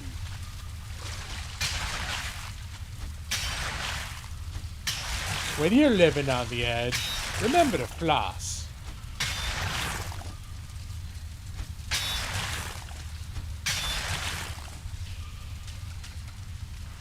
Actually, that's one of my biggest failures as a person is that I never remember to floss. I never make it a habit, and then I end up having to get a bunch of dental work done. What's purple flirt? Is that what elite gamers do? Or is that some kind of a elite potion that you can make in this game? Yeah, with all you kids doing the speed runs in the Valheims, learning to make the purple flirt potions.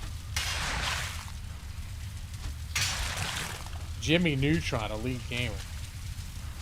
I'm way too old to understand any of what you just said, son. What is it, Jimmy Neutron?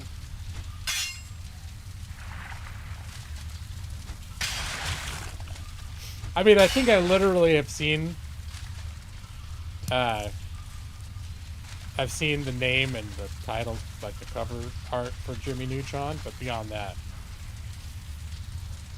Oh, Fortnite! Nah, I played Fortnite. I tried it a little bit a few years ago, several years ago. And I think I might have won a match, actually. But you know how I did it? Bitch Tactics 101. But probably there's something in the TOS against the way that I played Valheim. Or the way I played Fortnite. But I basically hid. I just kept... I hid while everyone killed each other. And then I think I just, by luck of the draw, got the leg up on the last remaining person who killed everyone else. It seems like it's a sort of tactic. Because, like, literally, if I just got in a one-on-one shoot match, a shoot match, as you kids call it.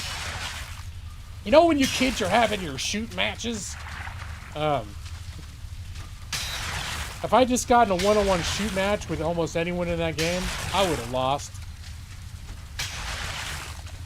But if you're standing still, changing your stuff while I'm hidden in a bush nearby and you don't know it, and I have a sniper rifle, because as a bitch, I always have a sniper rifle. Oh!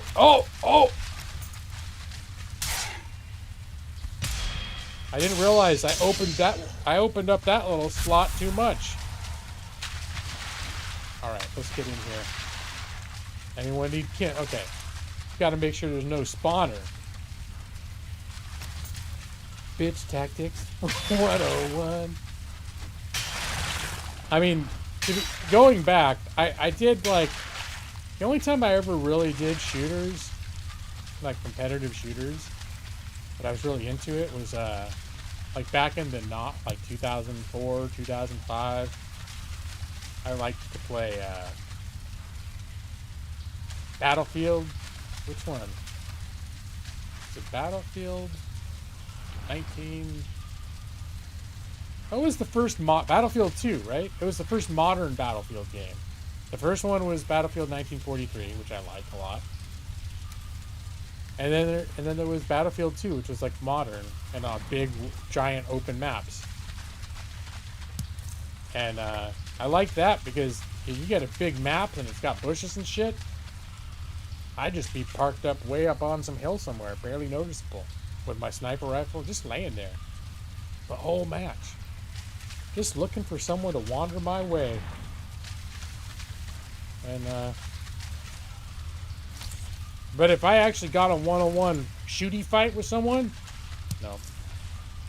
Never get any kills. Even then. Alright. But Pong was my first video game. We had a Pong console. It was a whole console. All it did was play Pong. I remember having that.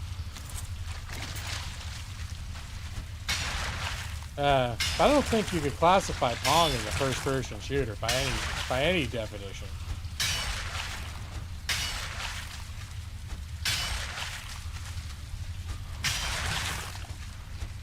But yeah, Pong came out in like the late 70s.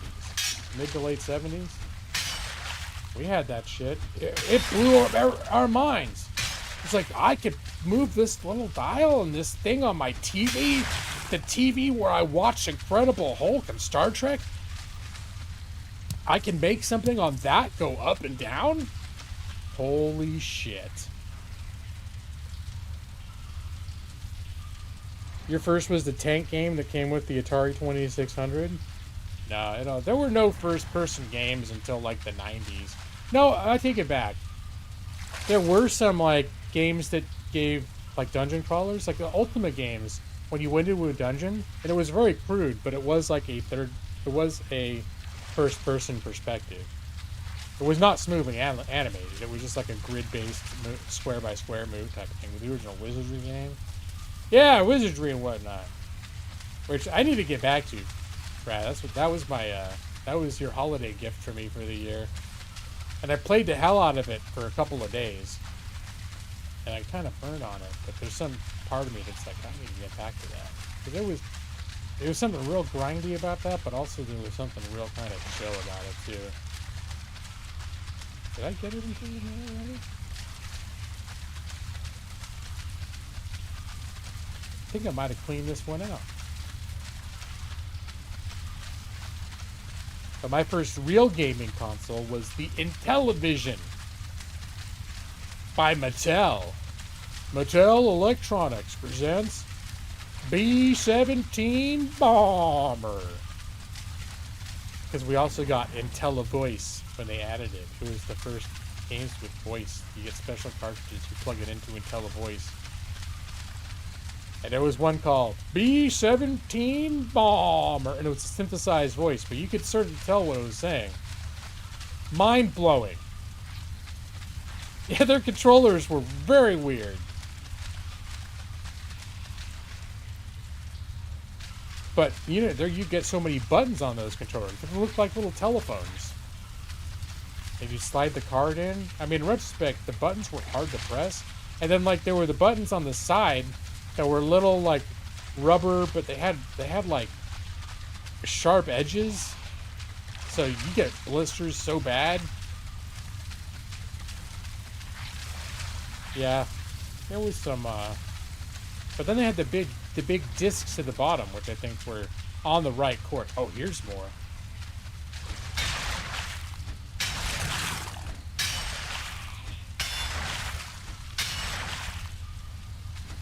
Intellivision. I don't remember. I remember the first games I think we got for the Intellivision were, there was a game called, I think we got a few. There we get a game called Astro Smash. And there's a little bit like a cross between like Space Invaders and Asteroids. You're on the bottom, this little ship that slides along the bottom of the screen as big asteroids, big meteors come down, and you have to shoot them and destroy them before they hit the ground. That's the first specific game I remember playing. I know when we first got it, we got a few of them. It was one of those purchases that I think, like, my dad was kind of into it. My dad was still that age where he was kind of like, hey, it'd be cool to have, like, the niftiest new tech in our house. And Atari was sort of like the big thing that was smashed, like the big smash hit. But Intellivision was regarded as like, hey, this is like the new thing that hasn't even really caught on yet, that it's gonna kick the shit out of Atari. Never quite happened. I mean, Intellivision did all right, but Atari was the one that everybody had in their house. Oh my god, 20 of these things? All right, I think it's time to unload and come back. Bitch tactics. Alright, we're gonna put this in here. Gonna run back. Grab the rest of that iron.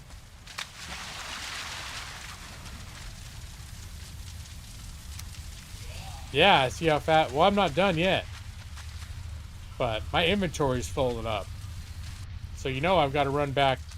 Teleport back, mind you. Back to my house, but I can't bring this stuff, so I got to make sure to put the iron ores in here, because they can't go through the teleporter. Speed run!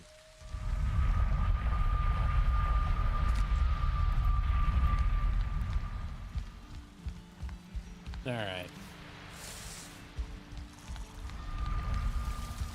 A place for everything and everything in its place.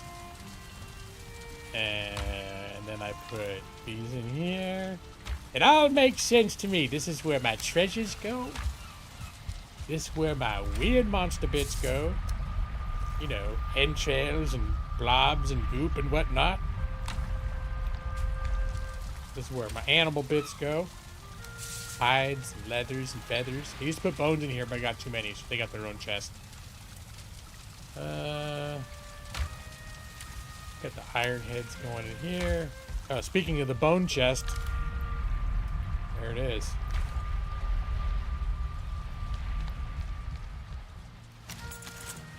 Alright, let's patch ourselves up. I'm probably thinking about wrapping up the stream soon, but I'm so close to finishing cleaning out that crypt. I think I will do that. What am I missing? Got my deer stew. And I think we're ready to go back. Through Portal X03.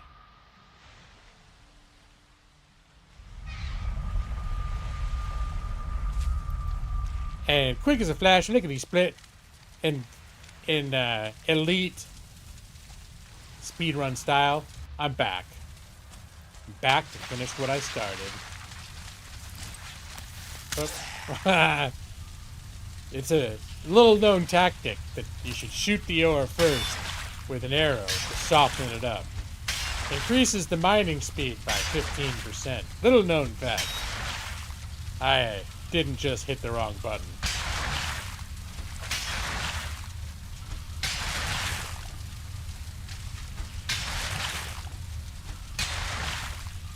What's a stone portal? Is there a portal where you can bring your ores through?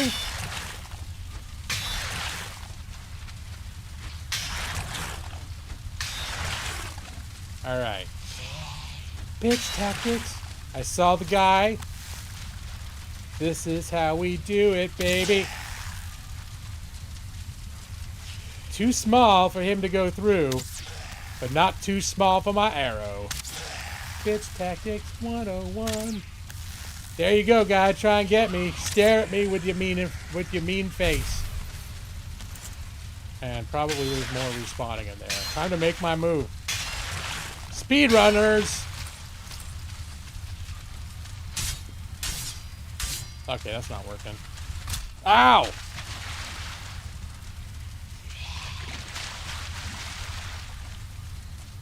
Alright, come over here. Let's fight over here. Okay.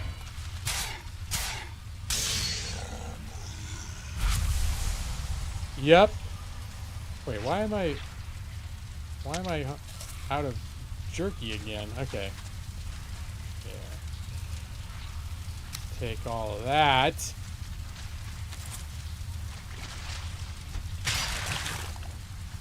Sail my boat home and get attacked by the sea monster. Well, in the base that's my main home base, I actually saw a troll fighting a sea monster, like within sight of my house. I very rarely sail my boat down there. I haven't shown you what on my map is Wetwood Landing. The whole purpose of Wetwood Landing was to have a place where I could harvest more tin and copper and smelt it, and also do that with some of the iron without having to run all the way down here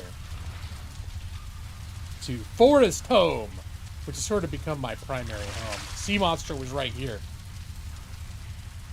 You got to pay the toll to get in. If you want to get into this boy's soul, you got to pay the toll. Alright. Wow, this one really opened up. I wasn't expecting there to be this much more dungeon in here. I went into one of these crypts, and there was nothing. Like, because these are procedurally generated. I went into one where it was just like 3 dead ends and nothing. I think maybe a thing opened up, there was one amber sitting on a dead end, and I was like, alright.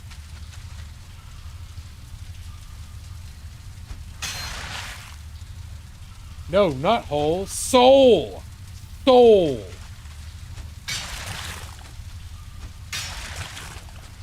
You want to get into this boy's soul, you got to pay the toll. Alright. Hardwood? That's what I should have named it, Hardwood Landing.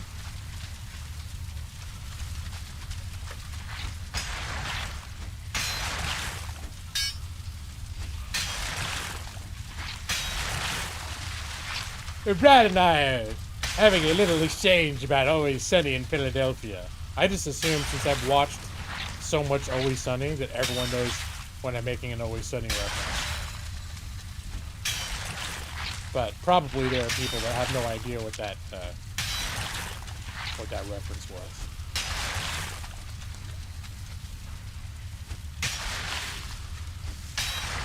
Where Charlie writes a musical. And he writes a part for Frank Reynolds, played by Danny DeVito, a song called the Troll Toll, and Danny DeVito plays the troll. And he's supposed to be like the gatekeeper for this boy. Oh wait, am I out of there? No. And so he sings a song. You've got to... And it's about the night man cometh, the night man coming to steal the boy's soul. He comes into the house, and the troll says, you have to pay the troll toll. So, but that's the joke, is that everyone keeps fucking up Charlie's musical. And so during rehearsal, Dan DeVito's character is chewing gum, and he's trying to sing the song, and he keeps saying, if you want to get into this boy's hole, you gotta play the... And then Charlie's freaking out, like, what did you... It sounds like you're saying boy's hole. It's like, no, it's soul. You have to be very careful about that. That is one of the best episodes. Yeah, no, I agree. It's one of my favorites, too. I don't know if it's my favorite. I think for a while it might have been. And it could just be that I watched it so much that other episodes became more novel. Because at a point I would have said it was probably my favorite. It might still overall be my favorite. Other ones, like real standouts for me, is a gang desperately tries to win an award. Because it's so sort of self-referential about their show. And then I like the one with where Mac and Mac and Charlie join a cult, where they join the Ass Kickers United cult, and it turns out it was something that Dennis started the cult secretly, made a newsletter, and he created the cult just to manipulate Mac and to stop eating his Thin Mint cookies from the kitchen. So, Dennis, notoriously like super manipulative, scheming. Some of their later episodes are much more artistically ambitious, but it seems some of the oldest ones just have more fun. And I think there's been a trade-off for that. Because, if you actually... I don't know if you ever listened to their podcast, but it sort of lifts the veil a little bit about, like, sort of their behind-the-scenes making the show. And it sounds like, especially the guy that plays Dennis, but in general, like... they've been running for what, 20? They're going into like 20 seasons now, and they'd gone through periods where they experienced a lot of burnout, and so they really were like trying to figure out new ways, like things that they could do to make it different. I think some of them are really good, but it definitely, like, there's a different feel that comes later. And most of the time I like it.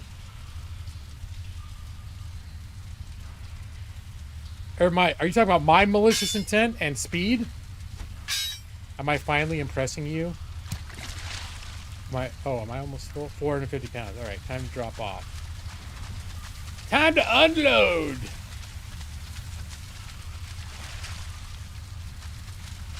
Wow. Yeah, I was like, hey, I'll just wrap up this dungeon real quick. But this is a big bitch. And everywhere I look, there's like more things I didn't notice that I've got to rip through. I think I might need to. I don't even remember how to get the hell out of here. Here we go. Like, I just was like, I'll do that little room and that little room. They're relatively quick. And then here, this is just like, there's like 8 dungeons down that way.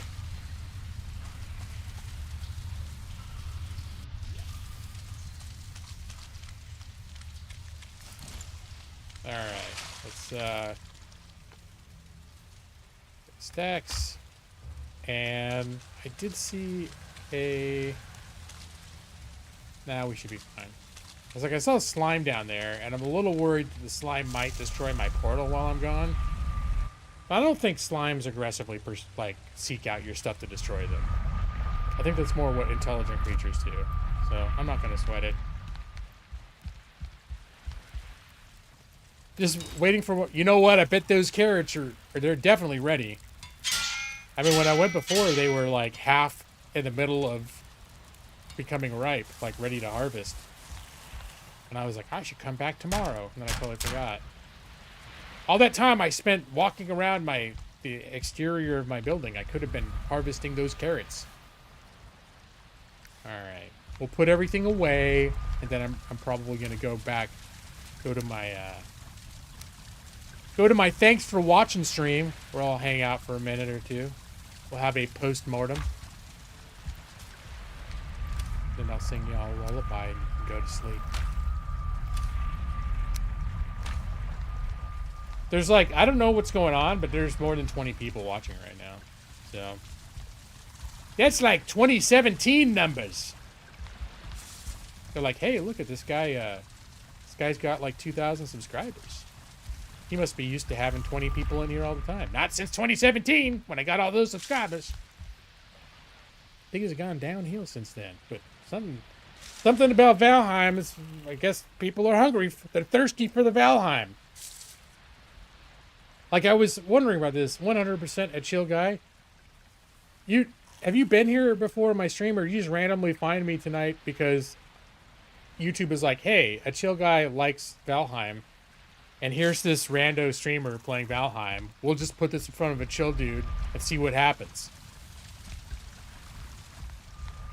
Or did you intentionally seek out? Like, I wonder if anyone's streaming Valheim right now. Oh, you did actually search for Valheim. Okay, okay. No, I've done that before. Especially when I fall down a rabbit hole. Last time I actually sought out specific games is about once every year or two, I get super into Project Zomboid. And then when I do, I want to watch other people play Project Zomboid. And so I've like... It's the last time I can think of that I specifically looked up Project Zomboid streams. And just to watch people play Project Zomboid. So, I know I've done it. I don't do it a lot, but I've done that before. Okay, I'll do that, and put this in the bone box. And everything is, we'll just stand over here like this. I have to make sure to save. I don't know if you need to manually save before you quit. You search for Wolfmouth? That's one of my favorite games these days. Wolfmouth. Little known.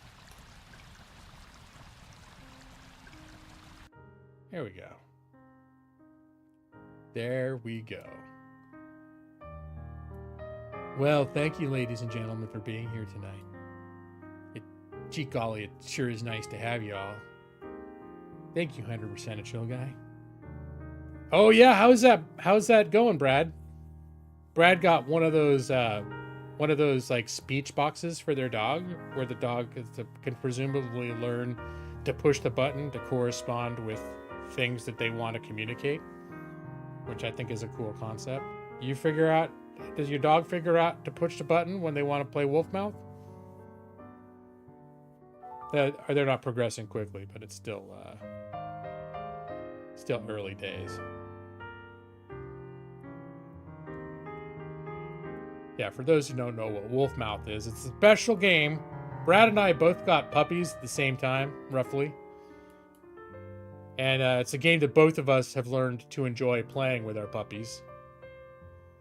And actually, I still have that video, like right where Wolfmouth was happening. Here, I'll show you. Because I didn't have my camera hooked up, but I do have on my stream now. I've got Wolfmouth cam, but I don't have my camera actually plugged in. But there's me playing Wolfmouth. This is a game of Wolfmouth with my puppy. She's a year old, so she's kind of like physically grown, but she's still a puppy. Playing a rousing game of Wolfmouth. Wolfmouth where she bites and licks my hand. It's a very low-key kind of combat.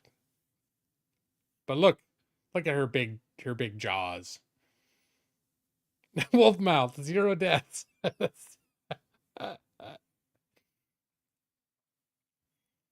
Let's see, what was the sound?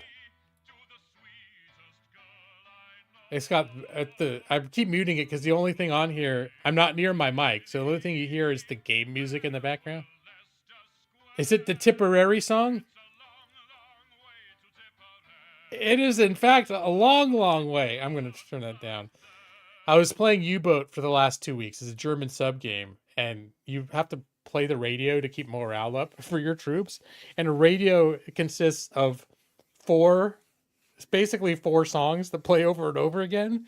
That actually just, I mean, Brad had a low tolerance the first time I streamed it. He was over it, and it's one of the reasons I burned on the game a little bit. But I was ready to move on. But yeah, it became to the point where I'm like, I can't hack with these.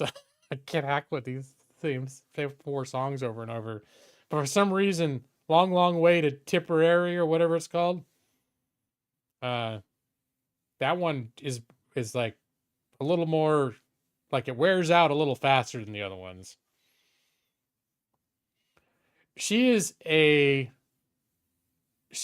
border collie, Australian Shepherd, and blue heeler mix.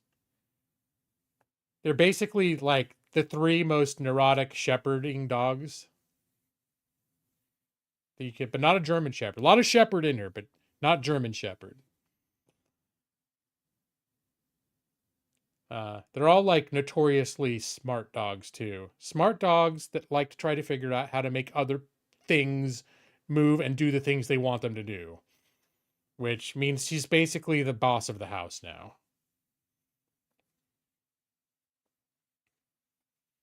No, she's like stupidly, like she's too smart for her own good.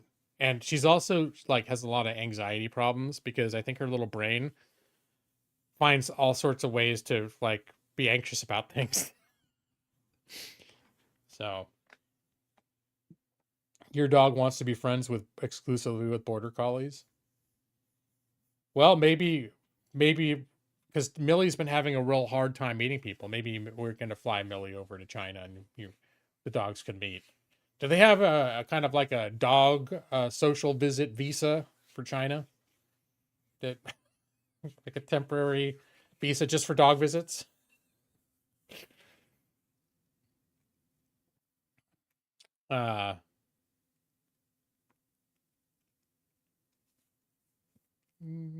You can build a big fat trust and work relationship with her. Yeah, we need to figure. She's gotten like super weird about, like, she loves other dogs and stuff. We take her to like her doggy daycare sometimes, and she's totally like, she loves everyone.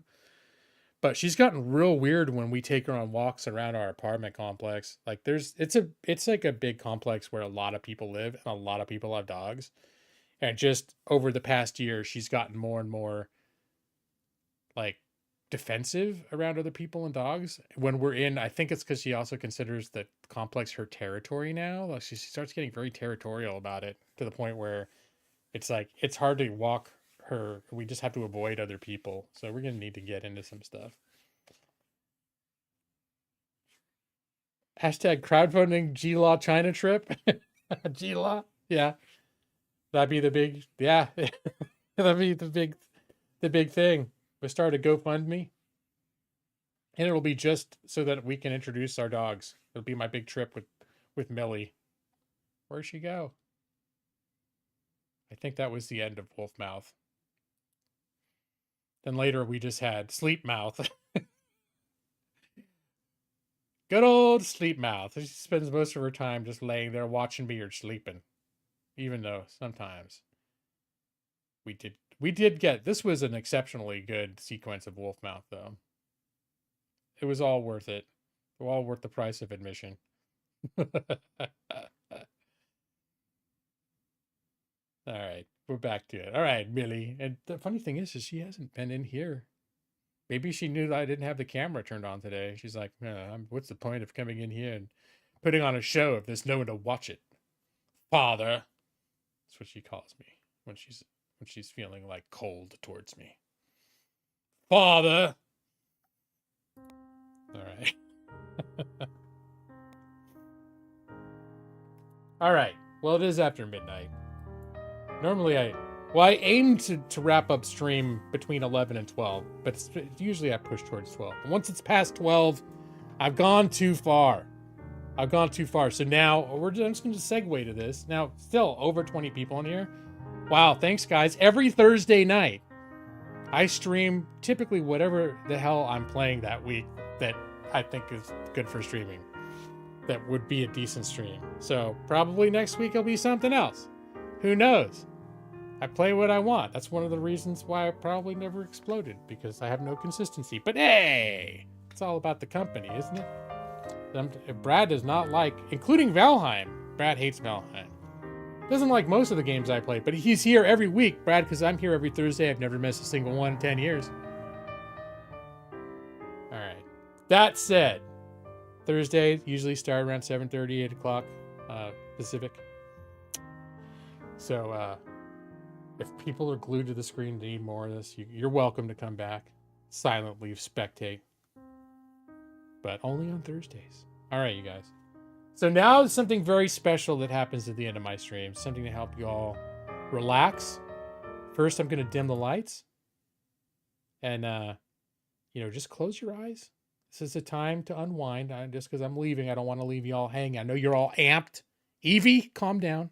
Evie especially is amped. You're all amped because of this high-octane content you've been watching.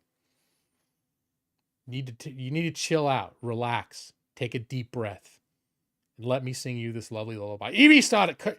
Knock it off, Evie. Calm down. Evie, you just calm down now.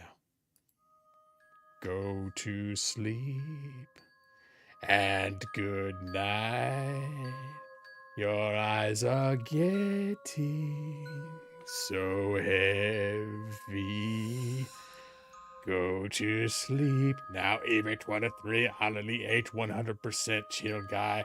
Jeff Harbaugh, Brad Pritchard, maybe Nick C, some other people, Matus.